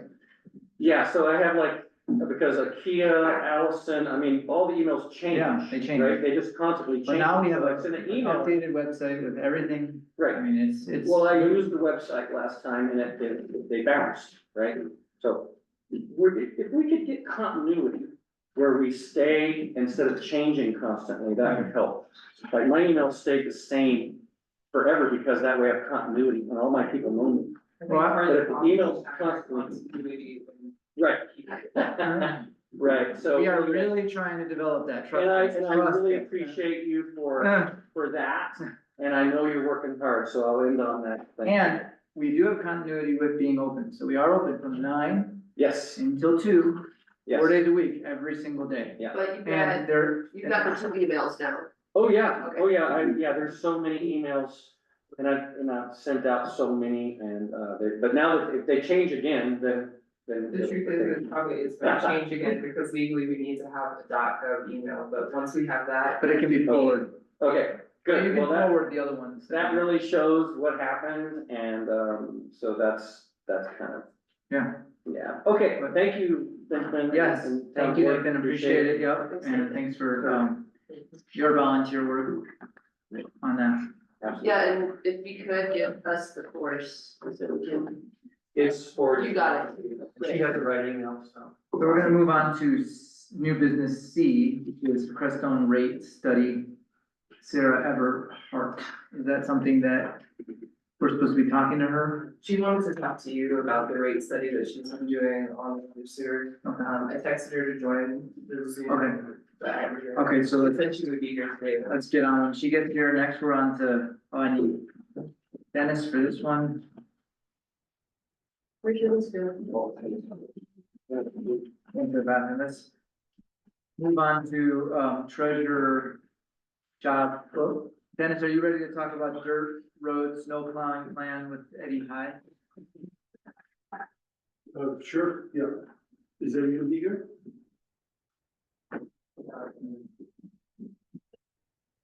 Maybe we invite him and then work on that, I don't know if it's, did it? we kind of need to figure what we're gonna do and then pass it on to him through Ariel, he could listen in.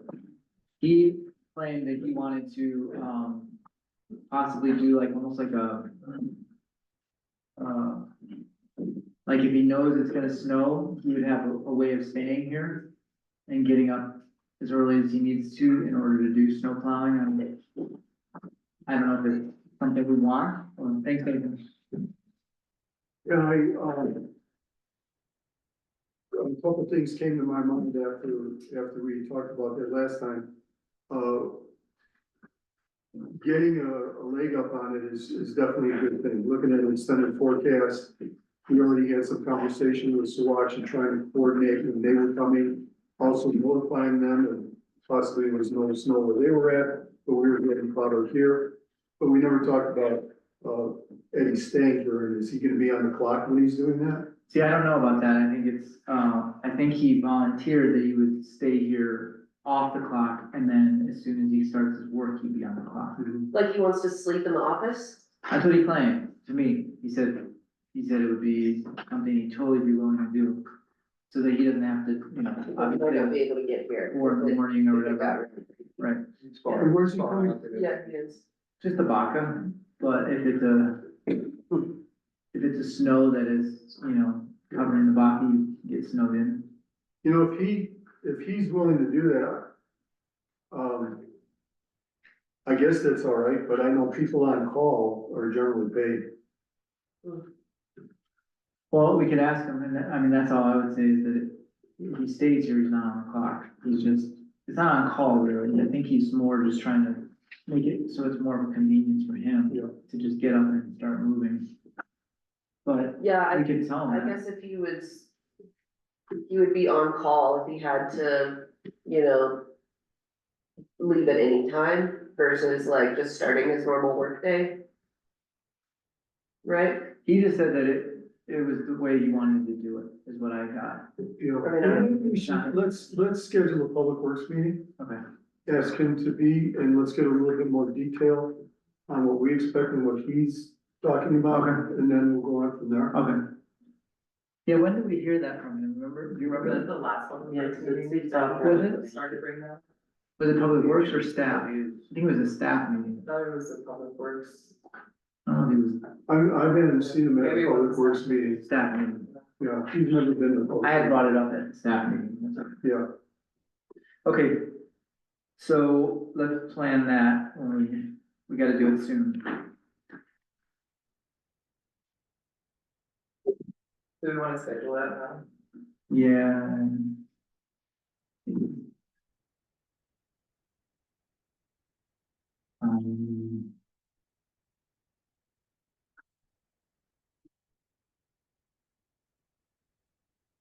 I mean, even, tomorrow afternoon is fine for me. I mean, you're pretty busy, right? Next time for public meeting. I'm in for Denver, Oh. appointment. Okay. Why don't we say, Sometime the week of the fourth. okay, we could even do it before the, planning commission meeting on the fourth, so. Like, 4 o'clock on the fourth? Okay. Does that work? Or, is that, Yeah. okay.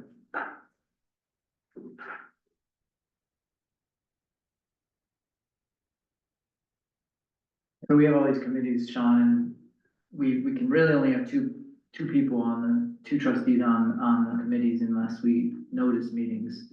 So there are some committees that you should look at being on so that, you know. I could be on one more next to the. Well, planning commission, we're gonna have to find, that's another story, but, we'll talk about that once. You can be on multiple committees, there can just only be 2 board members per committee without having to notice every single meeting that they have. So it's you and Benji on planning and zoning. And you, and so one of us. one of us needs to Step down, step down.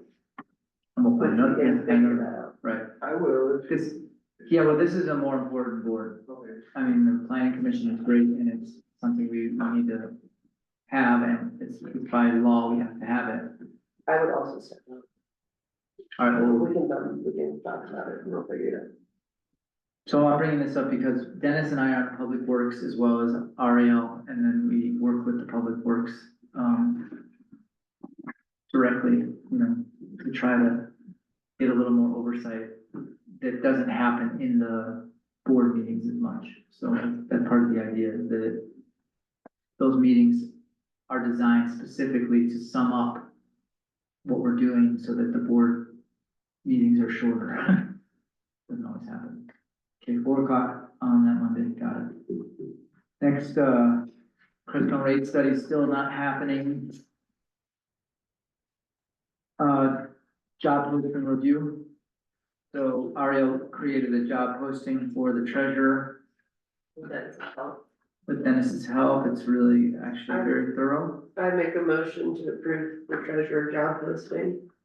Is there a second? Second All in favor? it, alright, Aye. Vote.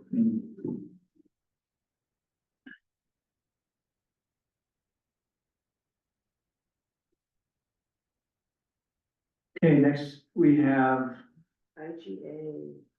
discussion about, I actually remember not putting this on there. This is something, Sean, that we've been working on for a very long time. It's on your agenda as 14A. Decision regarding the Barker.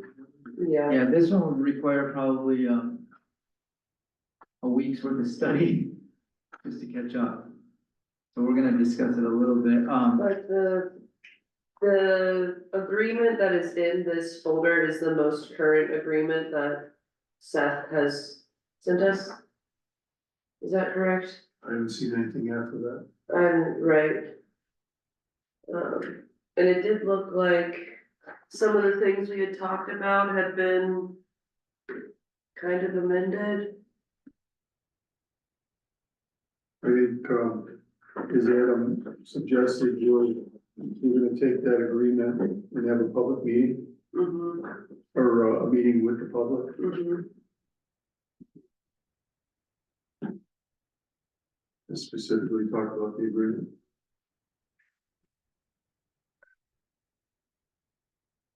wondering if, this agreement doesn't have any red lines in it, so I don't know what was changed or updated. Nothing since the last time. We read it. So, do you know if Kizen had talked to, no, I reached out to her a few times, but I didn't hear anything back. Kizen's 2 points were that one of them was if the Baca Grande grows faster than the town, how do we keep up with that percentage? It's there is Yeah, something in here noticed that talks about how, where is it? It's on for wastewater treatment plant upgrades and expansion. Expansions. The amount the town pays for wastewater treatment shall increase so that the town is paying its proportionate share. Yeah. Is there a percentage there? Yeah, it says by way of example, if the town's average percent contribution to the overall volume of wastewater treated by the district during this period is 28%, and the town's average percentage contribution to the total pounds of BOD treated by the district is 37%, the town's share would be 32.5. And the consultant would base the amount of the increase necessary for the town to pay a proportionate share of the cost of upgrade, expanded, or new wastewater treatment facilities on this percentage. All or any portion of the town's share may be paid through loans or grants secured by the town. I don't know if that was At a exactly. somewhere in here too, it also talks about how, here, maybe it is, yeah, under 3A, increases in cost of service. Except as set forth in paragraph 4 below, an increase in the rate that the town pays the district for wastewater treatment services during the terms of this agreement shall be made in the discretion of the district, taking into account only increases in infrastructure, operation, administrative, and other costs over time of providing services to the town, and not an increase in infrastructure over time of providing wastewater treatment services to the district's other customers. So to me, like, over time, as the Baca grows and as the town grows, we're not going to be paying for Baca growth.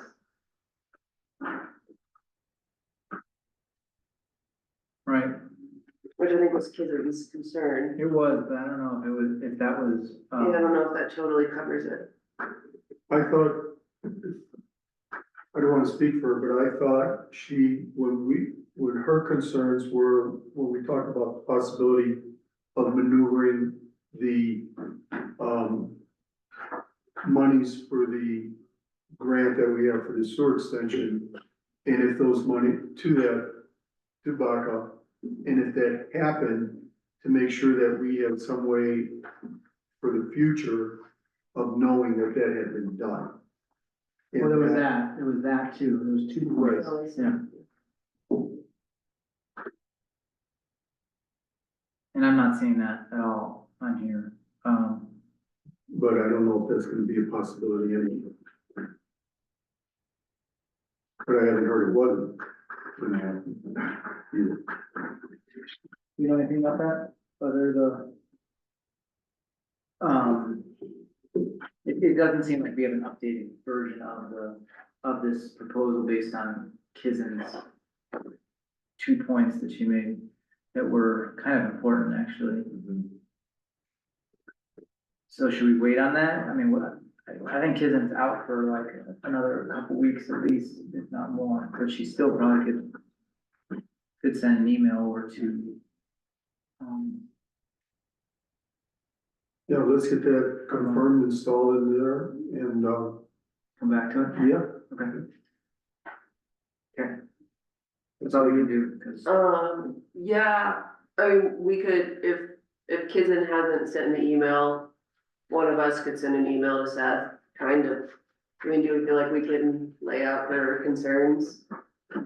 Or, It should be part of the minutes. when Yeah. she spoke, yeah, when was that? That if I was recall, that was, 14? I mean, and it does touch on how the town share may be paid through loans or grants, but I guess in that, some language about how if we give them a large amount of a grant, then it gets sort of like calculated over time to be our share of expansion. Yeah, I think the concern was that, that it was just not forgotten and lost. Right. Cause we were looking at what everyone thought was 80% capacity now, and it's closer to 60. So there was gonna be some time before there would be a reconstruction or, Okay. an increase. And if we were all not here, that there would be some mechanism that was set that, It should be probably an amendment to the contract, but it Could be. says in there that this amendment actually covers that. Yeah. You know, at the time of. I mean, it's really just a record keeping thing, I think that's really. that there's like something in here that Very says we important as well. keep record of, or the town and the district both keep record or something like this. Right.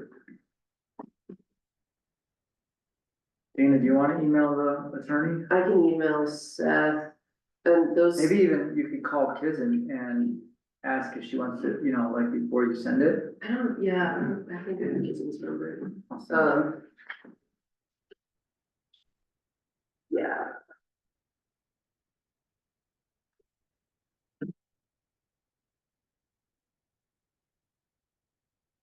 Seth Kisms, Here, HBA.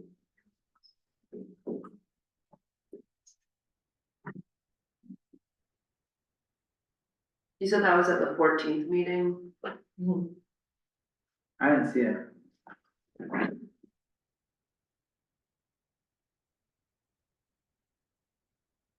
Would it help to send the attorney like the recording of what she said? Or isolate it down and have Dana listen to it and then come up with her own idea about it. I mean, if I'm gonna look through I'm looking through the minutes right now, if I can just find what Kizin said, I don't think it's in there. okay.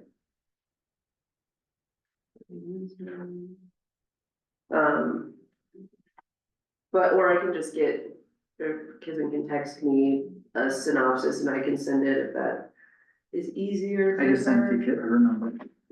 Yeah, let's give Seth something solid. I don't want him to start doing research and Yeah. listening to the recordings. That's what I. Yeah, I don't want him to spend his time doing it. Okay. We got that worked out? Can you give me a really quick summary in the rate study? It hasn't happened yet.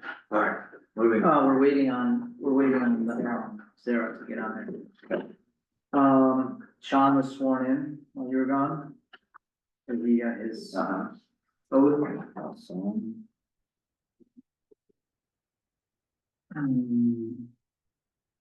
We figured out what email, Nathan sent his, thing to, so that helped.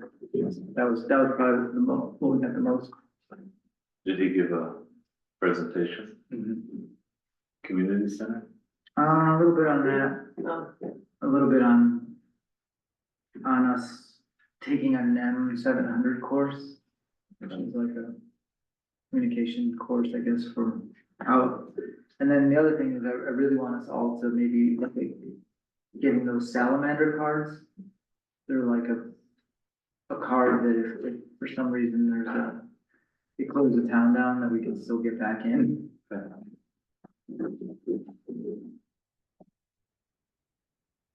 Next, we have designate, replacement and alternate members for the San Luis Valley Council of Governments, COG. So I think Armando was on that. I'd be willing to do it if you want. I'd have to be up to date and have it planned out when I go down there, but I would be totally willing to do it. Are you one, or what was? I was the alternate, but I definitely, I don't have time Okay. to really dedicate to doing that. I mean, yeah, and it is like going down to Alamosa and How often do they meet? Once a month. And they require an alternate as well. So you still be an alternate? I can still be an alternate. Or unless somebody else I could still, I mean, it's really cool, I think we definitely need to be part of it. But I just like, I mean, I think they officially meet once a month, but they have a bunch of like other, just like we do, they have a bunch of other meetings and it's just like, I can't give. When is the next meeting? The meeting's actually today. Oh, what time? It's during this meeting. Oh, shoot.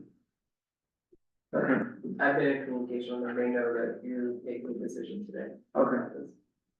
Well, I will do it because Get I, Sean to do it. Sean could be the alternate. I could be the alternate. Or you guys just jump right in. You wanna be the main council of government representative for Crestone? I think it makes No, sense for for it to us. be someone who You know, knows what's going on. We're just trying to, we'll just put everything on. You'll just give Sean who everything. That'll catch you up quick. All right, I'll do it. Great. But you guys gotta make a motion. I make a motion that Benji is our rep for the Council of Governments. Second, Discussion, all in favor? Aye. And Stay the I can alternate. say the alternate. Thank you. Yeah. I'll try to make It's it. just an Yeah, opportunity. I'll try to make it. You just need to give me a heads up, like, I mean, they're the ones who are doing like all that work on the water thing. I know, I and, really like, think they're, it seems really badass and I kind of wish I had more time to do it, but. I think that it's something that the mayor should do. I know that Irina was on it for a long time. Yeah. But if there's meetings that conflict, then, we'll have to figure that out. Okay. Next, we have, revised the request for qualifications for engineering services, so that's in our binder. Well, the engineering services is in the binder, but revising them is not. what's the purpose? So we had, these two grants, we went out for RFP on engineering and Randy said that they weren't enough because we didn't include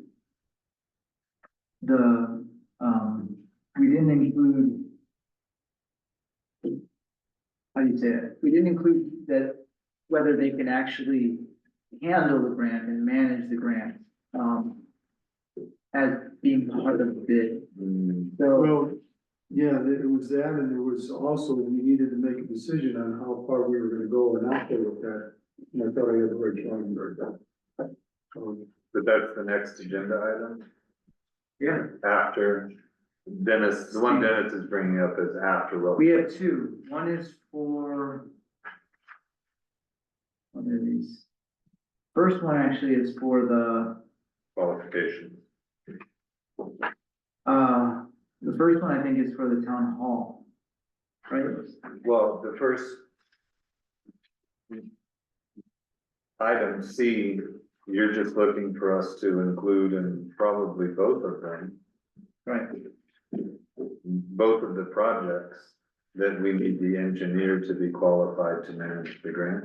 Well, I don't know if, the first one necessarily needs that. Oh, okay. That's what I was trying to say. To be honest with you, I don't know where we went wrong. I thought we followed the format, everything that they had given to us, and when I heard what I heard, I was surprised, other than we identified the entire proposed project instead of. But this first one is actually for the town hall project, and we've already discussed that, but. How I is only see an RFP for wastewater engineering services. And then there's actually RFQ for engineering services, but it also alludes to wastewater. I think the RFQ was for the underground, for our town hall project, and the RFP is for the wastewater project. I think that one of the water, and that's why people were confused, that was common. One was for the qualifications and the other was for the project. Yeah. So they're both for wastewater. Which is And so we need to revise the qualification request for the wastewater. Well, to answer your question, Ariel, didn't Randy say that she was gonna get back with us and that's specifically what she wanted us to say? Yeah, I thought, that's what I heard at that workshop with her. I think she did get back to us.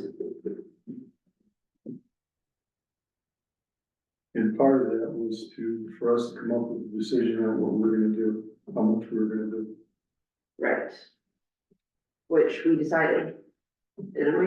No, I thought we were gonna expand the lien. we had some, yes, but then we also had the concept simultaneously of seeing if we can move those monies over to Buck. To the bottom. And And we're still kind of in limbo, waiting for some advice. waiting for Randy to come back and say one was or they both was possible or not. We really need her to pick up that call. You remember that, right? Yeah. We're gonna do a good job. Maybe we have to go see her, Where is she? Creed. She's in Crete, but her office is in Alton, so. Like to her house? Right. Any which way. From the cat.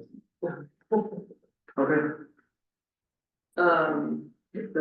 You want to? I'll text her right now and just see if she's.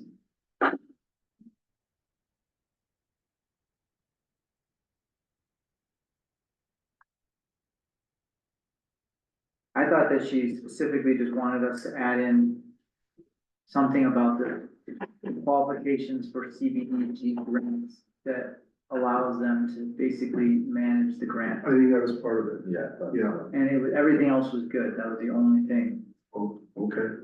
so. That's the only thing I remember. That would allow the engineering company to manage the grant? Mhm. Is it, there was we were trying to look for somebody to be able to actually manage the whole grant as opposed to having Ariel Right, do it. and so we don't know, so the people who, we don't know if SGM would be able to do They that. said they'd do it, but it wasn't in the proposal, Okay. so But if we want to give that money to the Baca Water and Sand instead, I think that's where Randy actually cut out, was when I asked her about that, she said, let's see, what was it? I'm gonna have to do research on that one, you mean as a sort of system development fee, like it wouldn't actually be spent on anything until they expand? And question mark, and I said, I'm not sure, we're going to need to go out for grants down the road to help them, so we are looking proactively. Good answer. But then then that was the last response, and then on October 21st, I said, Randy, I hope you're doing well, I'd love to talk sometime, can we schedule a call? No response. And then I called her,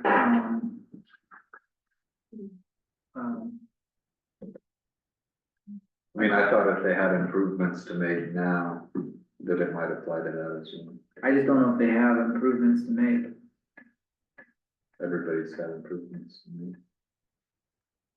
But anyway, I guess the only thing was it wasn't spelled out in the request for the proposals, but SGM did put it in their proposal. that they would manage the grant. They made some reference to it. I shouldn't try to quote it from memory. But at this point, I wouldn't want to go any further unless I had 100% direction from it. I wouldn't want to do this and spend another 30 or 45 days wondering what was going on. Yeah. I'm just asking her if she would sit down with me and one other trustee this week. Okay, I don't know what else to say unless we just redo this and just say they need to have CBDG grant experience. And if we do that, if we just write it in, send it to her first. Right. And get her head nod before we put it back out there. Yeah, let's do that. like rewrite, because this is still an avenue that we might need to explore. So I we mean, should is it- continue to pursue it. Is it a big deal with, when you advertised, did you had like, the main request for proposal and then you just advertised a couple lines in a paper? Yeah, we're just like, it was remade. And then come in or we'll email you the actual RFP? Okay. And then the RFP and RFQ in full were posted in the classes.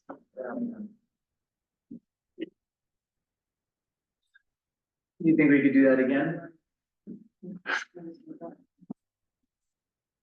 I think we can, like I said, I wouldn't really put it out there unless she said, okay, this is good enough, go. I don't know why these grants are so freaking hard and so annoying. Because it's government money. They make it hard and annoying. So what the board is saying is that we would take the original RFP, RFQ, what is it, RFP? Yes. From, that we did for this engineering stuff, but add in a line that basically says they have to have CBDG grant experience. Grant, and they would, as a manager and administrator, I guess. And our limits. And then before we post it, you send it to Randy and say, does this look better? We'll see if she even responds to me on, I don't know what's going on with her. Maybe she's just annoyed that we're, That we need I think she hired someone else too, um, so maybe use training. okay. How could anyone possibly be annoyed with us? I don't know. Oh, look, she just sent me something. Yay. She's like, this is super noisy. You guys are so, who is this? Randy. Shoot. Sorry I didn't get back to you last week. I'm aiming to wrap up street plan this week, or strat plan this week, while I'm stuck in grant hearings. With that said, I'm out until Thursday afternoon virtually. Does that timeframe work? Should I just meet with her on Friday then? Yeah, whatever. Whatever. Yeah, And- sure. We need to talk to her about this specific issue and then also like how the grants are affecting our 2025 budget. So it might even be nice if finance committee member, Then it has to be posted. Oh, unless one of them. Just one. Yeah, definitely. yeah, Yeah, and I'm sorry, but one of you are yeah. the best ones to do it. Depending on the day and time. On Friday? I'm not sure what's happening Friday, but if you schedule it, then one of us will Okay. be there. Might be on the road back there, Friday, Okay. Maybe it'll be. depending on. Cool, that's exciting. Well, we gotta get something off the plate here. Yes. Either do it or drop it. You can't drop one. I hear you. The one we cannot drop, even though, I mean, that.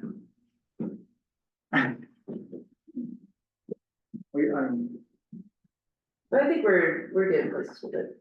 I look at you because, you know, I think you're totally lost. yeah, I think this thing is lost, and you should be looking at spending $120,000 and giving it back.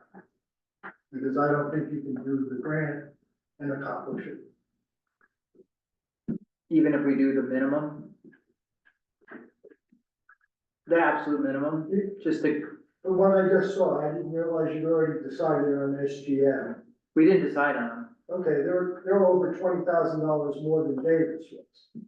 I understand, but they, And you've got 480,000, and you're gonna spend 120 something an engineer, on an engineer off the top of that. So you're down to $360,000. yeah, we can get like 30 feet. But then we don't have to spend the 120.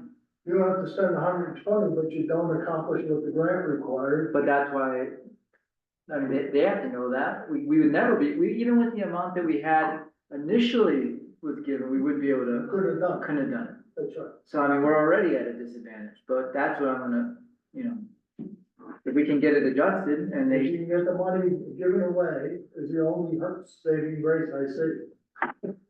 or do 30 feet and have them So, sign up. Well, between SGM and the other engineering thing, I thought SGM was more inclusive. If I remember right.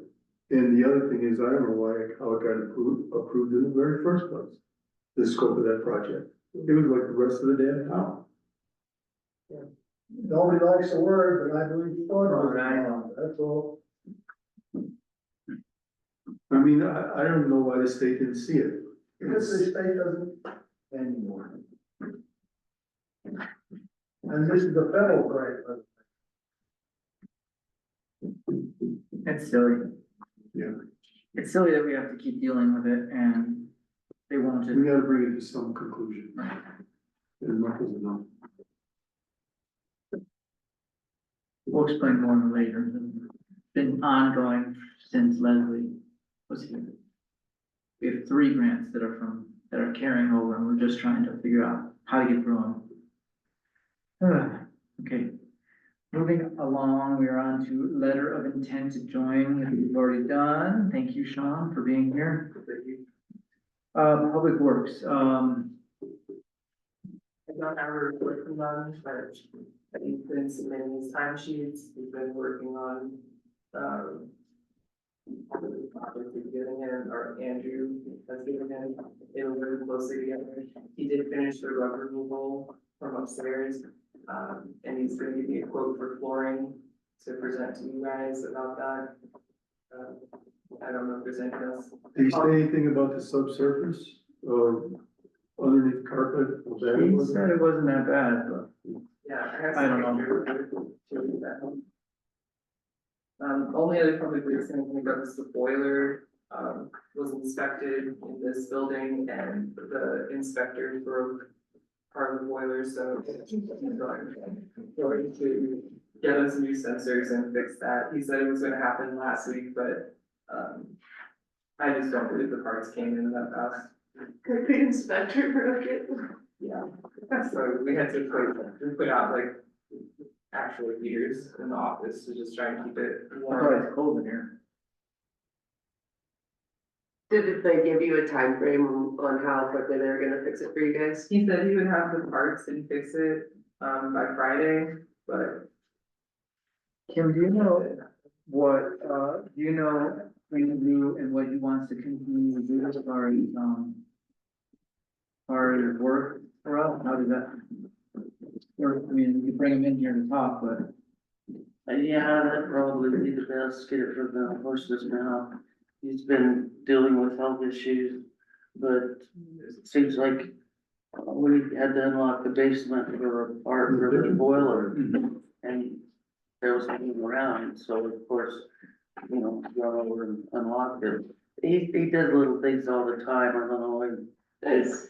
antifreeze or something in a big I mean, do truck. you think he would be, He likes to be helpful, I just don't think he wants to be like. what do you guys think about having Andrew cutting down his hours so that he's more on call, is, like, when Eddie needs him? I mean, I hate to, Yeah, you probably need to discuss that with them. Like, because we did talk about it only going until, I think it was October 1st. And do you guys remember what the date was? It was October 1st.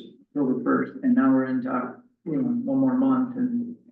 What I'd like to do is thinking ahead through this winter and as we get into spring and next summer of next year of, in how we're going to handle that. And will we have the finances to be able to do that? I know it's been mentioned to talking about someone as a groundskeeper, strictly doing lawn mowing, flower beds, things like that. So somehow that is all comes together for me. But maybe, let's just sit down, I have to sit down with Drew Maybe. Maybe invite them to the Maybe. public works meeting? I would say the meeting, not now. So let's invite him and Eddie to the next public works meeting, That's it, November 4th. at 4 o'clock. And we had done that once before and neither one of them showed us, but tell them that it's mandatory. Yeah. You got that, Ariel? Is that right before your planning commission meeting? Yeah, but we don't have anything on the planning commission agenda that might get canceled, so You don't have we don't have anything. anything. Next, we have, is there any more on the public works, or are we good with that? That's what we implemented a work order process for public works, so that's part of it. They're just going through it. Yeah, we, write it out to them, give it to them, have them sign it, and bring it back and file it. Cool. That's great.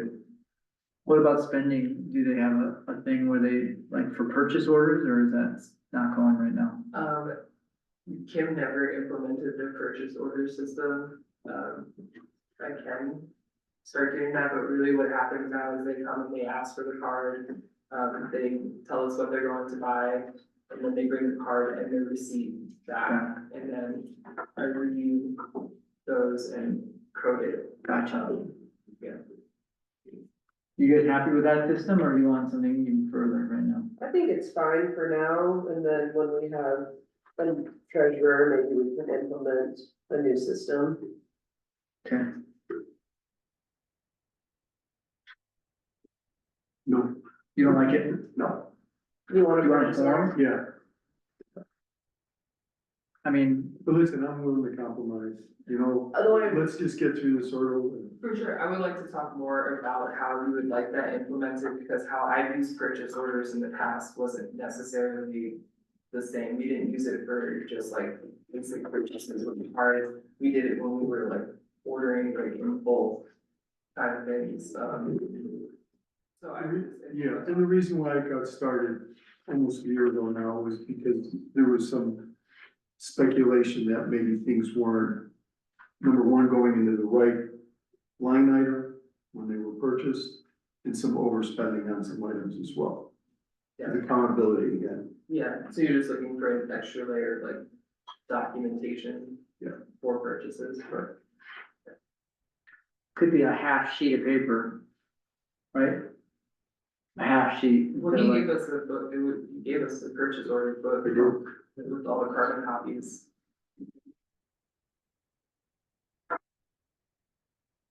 It could be a transition Could period. there be a limit on the amount? Like, I mean, if you're getting something for $20, No, the mercantile, no, well, you can, Mercantile doesn't bill us anyway. What I would have done if they were billing us once a month is just issue one purchase order for the entire month. And people sign off on what they, who bought what, but they don't bill us, we pay cash or card. So I wouldn't know how to remember. But work through your process and let's see what we come up with. Anything else on public works? We, besides the fact that we're gonna meet on that Monday and get that, straightened out with the snowplow and, Andrew's time, how much time he wants to put in. Next, we have water department report, which came in on our binder. Freeze trap inspection program. The notices were sent out. Commercial sewer customers, I have received responses from several of those customers regarding their inspections and compliance. We are now working with all customers to effect proper repairs and maintenance, as well as to establish service intervals, documentation process for full implementation of our grease trap program. Any comments on that? Brent did update me that he had spoken to all of the businesses in town. His last holdout was T Road, and it's because he reached out to the property owner, Brandon Ford, instead of Mike. Oh. So we made sure that he got Mike's police number and they arranged to have him inspect. There's 2 grease traps over there. Well, hopefully this increased traffic will help start lowering our BODs. And we'll have a noticeable shift in that. BODs are the fats, solids. And Is the bus the only place with the grease trap right now? no, everybody's starting to get, I mean, I have one now. Mine has been sealed into the floor, so right now I have to figure out how to open it, but it's hooked up. The reason why it's a problem is in the treatment facility, we were paying on the average of around $1,200 additional for, on our bill, in addition to the waste. So the lower we get that, the less money we're gonna spend with Baca. I don't remember the months now, I think it was September, it had been down for the first time under $1,000. But not much. Just the awareness of it is helping. Yes. And And at one point, I saw several years ago, it was around 1 month was like $2,000 additional. Is that because it clogs their filters up or? It's, I don't know exactly what they have to do on the treatment side of it, but it adds to what they have to do. more pre-treatment for sure. Cause they have to take it off before they can actually treat it, so it's like a separate.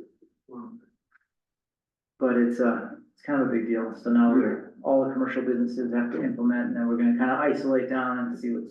So there's one business that had one, and then none of the other ones did. That was original, how it was, and now everybody has to put them in. I mean, he just got it redone. Oh, yeah, that's what I'm thinking. Yeah. Yeah. I think his was like a solid block. Anyway. Galena resurfacing and drainage refurbishment, we received a budgetary estimate from Swatch County Road and Bridge, yeah, this is what you were talking about? Or no, Yes, for resurfacing Galena? I don't know why is that on the water report? I don't know. I don't even know why they came out and gave us the estimate to do it. The board didn't initiate it. They did. Says the CU for the, It was under $7,000. And, told them, thank you very much, and if you wanna get it done, we'll let you know. Right. But that initiated the conversation with them about the snow plowing and Okay. all the other stuff. so now it's just, we need to talk to them about the bridge and see what they think we should get just an idea. Sure. Sanitary survey, CDPHE compliance has requested final edits to our sanitary survey, which was originally submitted in July. These edits include changes to the tracking page and the issue with the town's irrigation system, which was found to be out of compliance due to the improper backflow device. I've removed the meter that feeds the town irrigation, Cedar and Silver, from service, and will be working with the Public Works Committee and our public plumbing vendors to implement state compliant repairs. We plan to bring the irrigation system back online in the spring. Okay. Sensor housing installation and sewer meter calibration, Timberline Electric and Associates are tentatively scheduled for November to install the sensor housing and sewer flow meter and perform the final calibration. They will also carry out the work at the treatment plant, including repairs necessitated by the recent power failure, which caused the outflow meter parameters to be lost. We are working to have these repairs completed by the end of November so they can be submitted for final installation and repair invoices to receive the grant credits. So that's good. We'll quote on that grant. That one definitely needs to be You're working on that now, right today. today. Lead service line inventory, an important compliance task is the lead service line inventory, which is due on October 16th. That was, Do you know if they completed that? you must have, This, the Yeah, lead the service lead line. service one. yes. Okay, so that looks like it was from last time. Winterization for fall, we were winterizing in a few days, which will include Little Pearl Park, irrigation system and museum and the water treatment plant. Museum, meter replacement this month, Chris Archuleta calibrated the newly installed and state mandated meter replacement in the museum after submitting photographs of the completed work to the state resource department. We will be in compliance regarding the museum. Timberline Electric, they're out today, or it says 17th, but today, I guess. Hydrant maintenance, we will be coordinating a hydrant maintenance and operation training with the Baca and Crestone Fire Departments, as well as the Public Works, and the dates are to be announced, and that's it for him. Any other things on water that we want to talk about? And sewer? I have a question Yes. about a broken hydrant. One that got hit? Anyone know anything about that one? The one online, he went and repaired it, and then he also scheduled a training on the fire hydrant maintenance that, he invited most of the fire department to and, the staff as well. Cool, that's all I have. Yeah, that's been a couple of weeks now. Yeah, this report was originally submitted in the last meeting, but we tabled it. Everything got tabled. Supposedly, he's also working hard at and studying for his ORC certification, so he will be a level 1, is that right? I think that's a designation, I'm not sure. I think he's thinking about doing a test in January. And then, according to him, we need to look at getting an ORC for our sewer system at some point, and, no, No, it's not something we need? Okay. if he can't do it, Huh? if he can't do it. I mean, that position needs to be able to manage both. Right, no, I'm just saying that I thought that he said that there was supposed to be but I guess it's because we only are collections, we're not, treatment. Right. But he was saying something about having somebody on call just in case.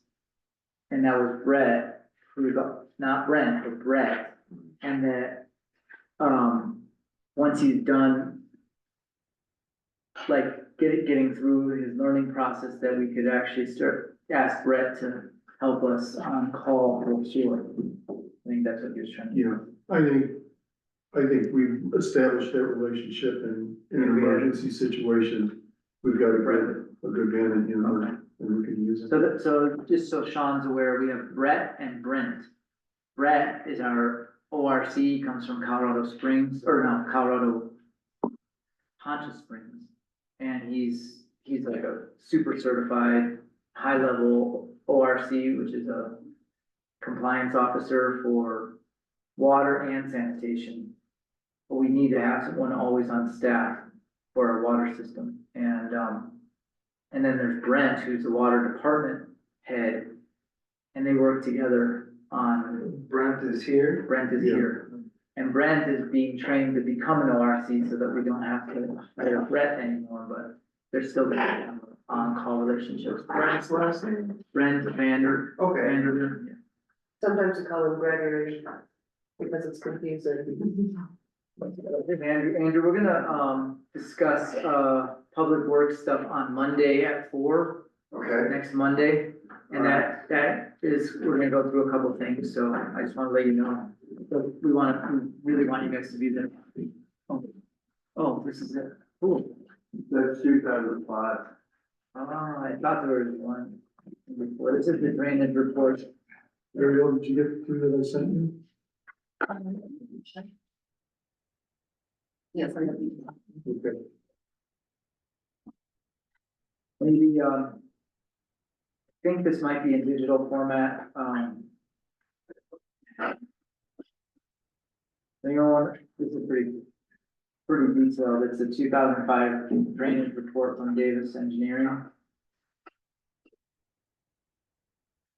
Cool thing is, it's still probably very accurate. You did? Huh? Yeah. Cool. Shows where each fork comes.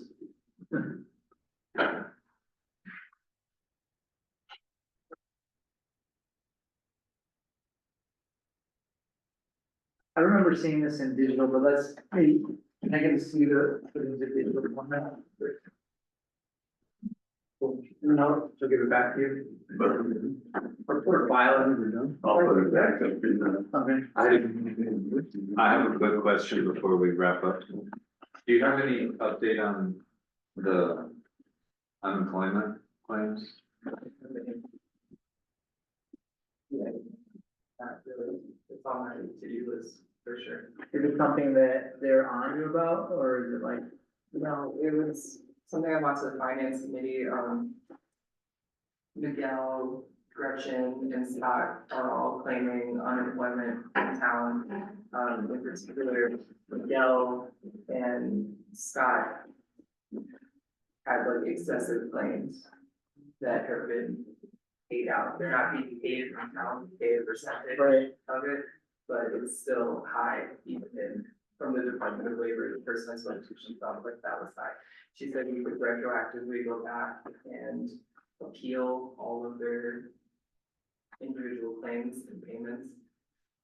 It just takes time. so right now we're clear though, like there's no more, no more, There's no new unemployment claims. I'm not, I'm saying even on those claims, like, there's nothing that we have to do No, I just have to if we wanna fight fight them, essentially, to say, Or, sorry. you know, didn't they say that they had sent us something and it had gone to a different email? Yeah, they So were we know sending it they got to the Fairpoint emails, kind of like what Nathan was discussing, there are a ton of emails. And someone was using like clerk at Fairpoint and treasurer at fairpoint.net, and those were emails that we didn't have access to. I still don't have access to them. Are they still pulling money? They're still claiming. And that affects How long us is that? by raising our premium or anything else? how long does that last? How long does it last? As long as they keep requesting money from unemployment. So is it worth going back and, I mean, is it worth going back and appealing? Yeah, So we stop. it would help to have help on that. I can get Patty to help me on it now that she's here, but it's gonna be a lengthy process. All right, and Both then, of them are working too. yeah, neither one of them were fired. It doesn't matter, cause, I mean, I understand what you're saying, I agree, but, the unemployment doesn't work like that, it doesn't matter if they get another job, especially because both of them are claiming a hostile work environment in their claims. That's the, so then my other question is, if this is back to the budget, if I'm supposed to work on inputting data to come up with the structure of the 2025 draft.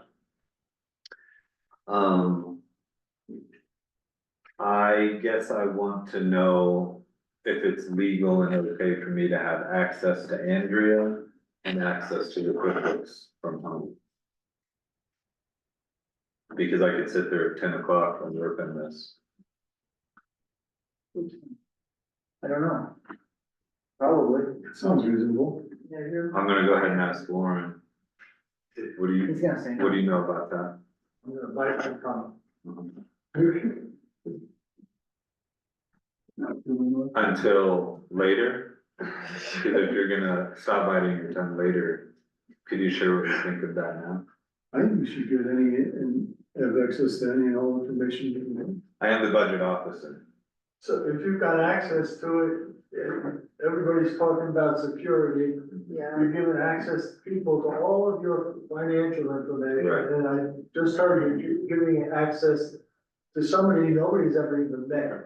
Trustworthy, wonderful woman, to the bank accounts.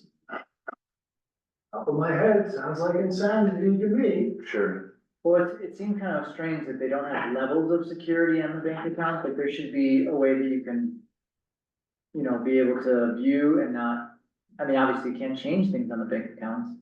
Why not just send her the statements? Well, there's no access to the account. I mean, that would be my thought on it.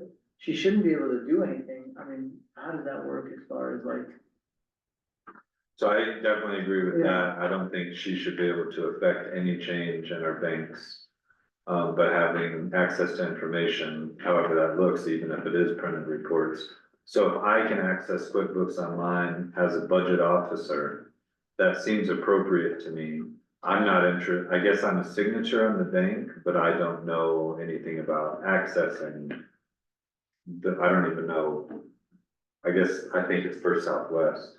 So I'm not interested in accessing bank accounts, I'm interested in accessing QuickBooks Online. So I can find that draft that Kim put together and modify it with our improved numbers and the improved format.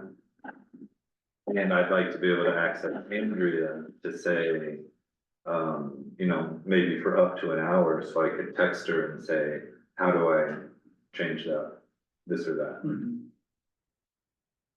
I mean, I don't think that's a problem, I think there's ways of doing QuickBooks so that you can have, the problem is like how much, you would wanna get into QuickBooks.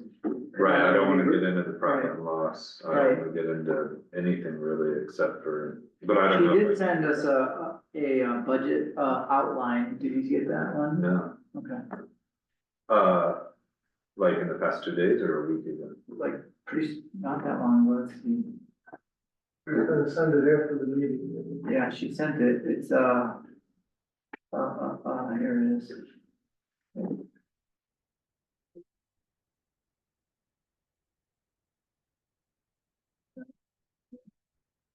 Budget template, here it is. Well, and otherwise, I'm going to Ariel at 5 PM while she's also trying to do other stuff and already now working maybe 50 hours a week and saying, I guess, sign me in so I can sit in the office here and do it. And it'll be the same, like, all the things. Why don't you just get that as a document, send that document? Because if you've got access, and I'm saying you would, but inadvertently, you I could even accidentally. accidentally screw up. There should be a way from QuickBooks Online to download just Excel. that. You said you've already Excel. done that. And I think I actually have it here. For like, Okay, well, if you then want to send me the Excel version of this, I can change numbers based on what the work we did. And that'll at least give us a spreadsheet, but it's not gonna be the proper budget format. So she sent us a format, and I just tried to get access to it, it didn't, for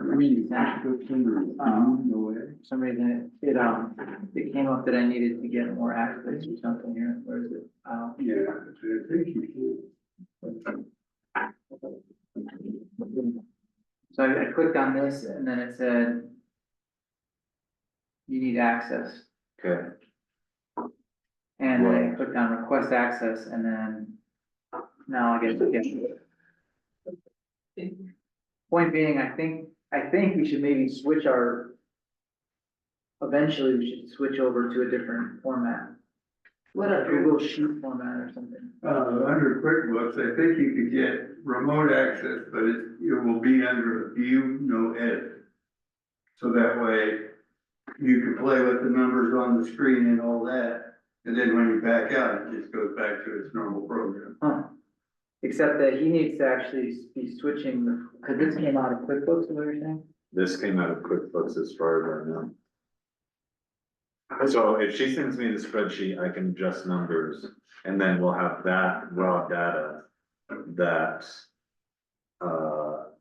at the very least, Andrea should be at our November 6th session and somehow translate the raw data back into the proper format. But if I don't access QuickBooks, I'm not gonna be able to adjust the I format. got a better idea. What if she transfers the data from QuickBooks, like?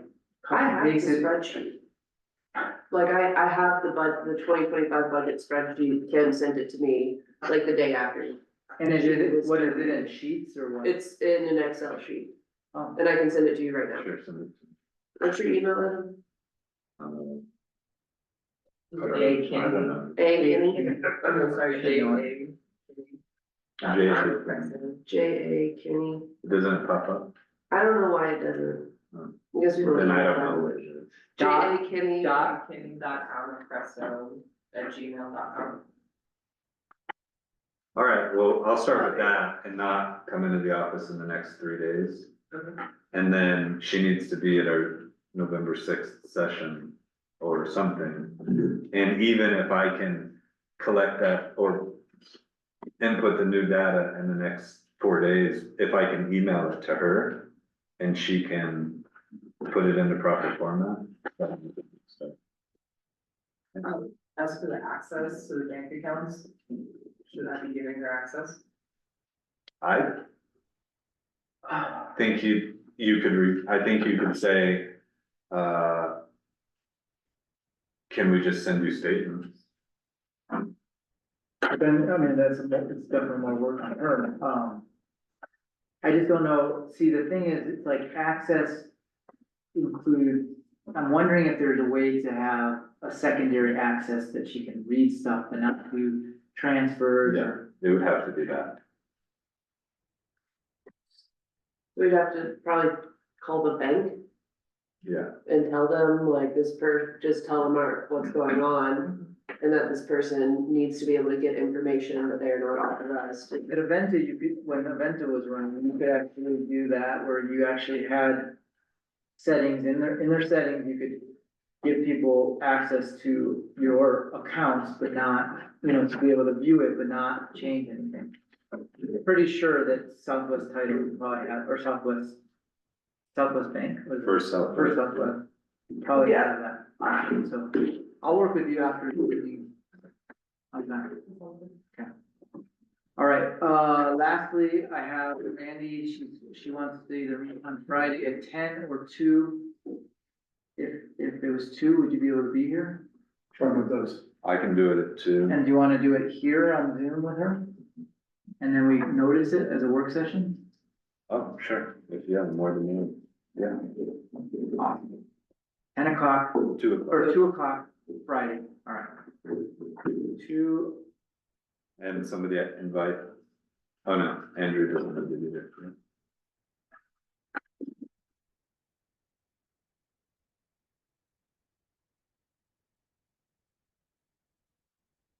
you'll notice it, make sure today even.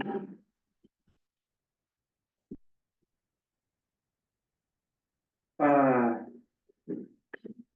you ready to make a motion? Wait 1 sec, I just want to make sure. Can I try to call Sarah real quick to see? Oh, yeah.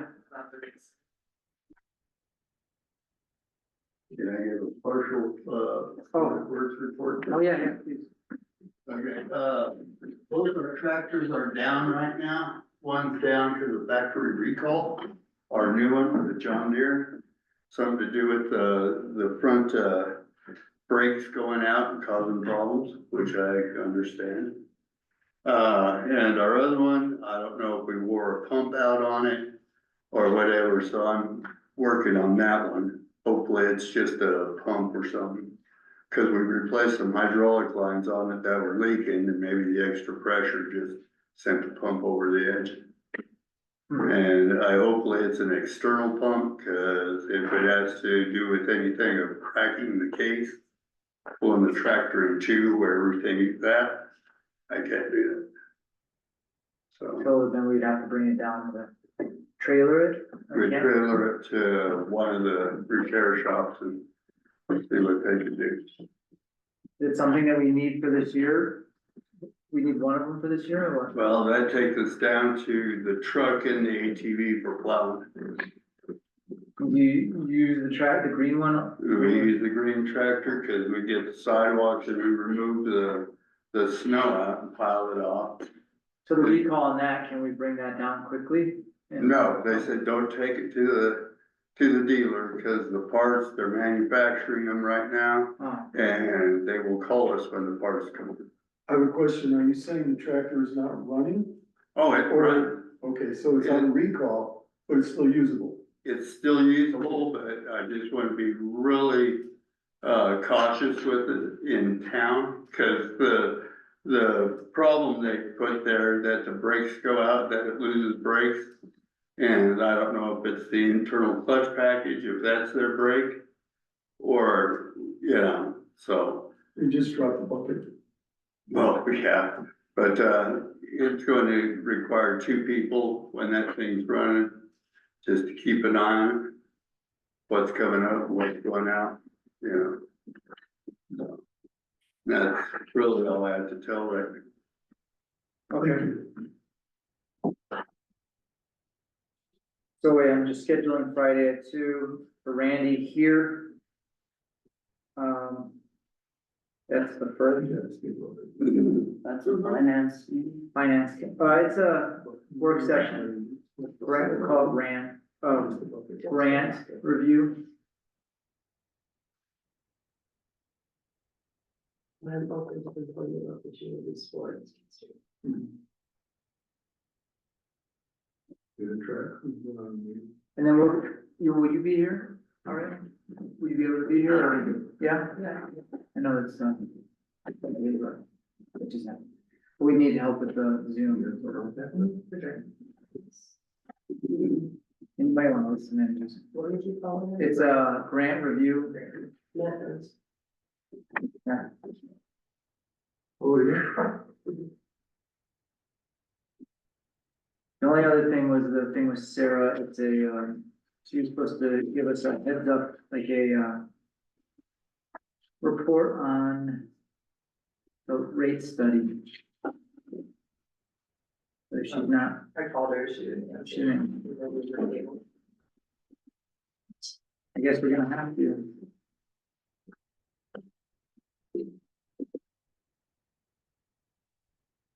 Any trustee reports, anybody wanna speak, or we feeling like, we can adjourn? Make a motion to adjourn. For a second. All in favor? Aye. Thanks. Yeah, I'm interested in things that leads to big. I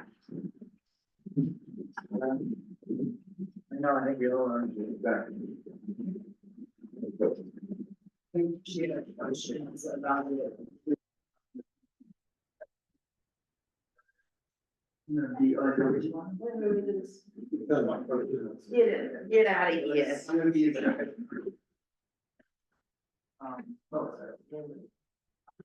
Okay. Thank you, everybody. Yeah.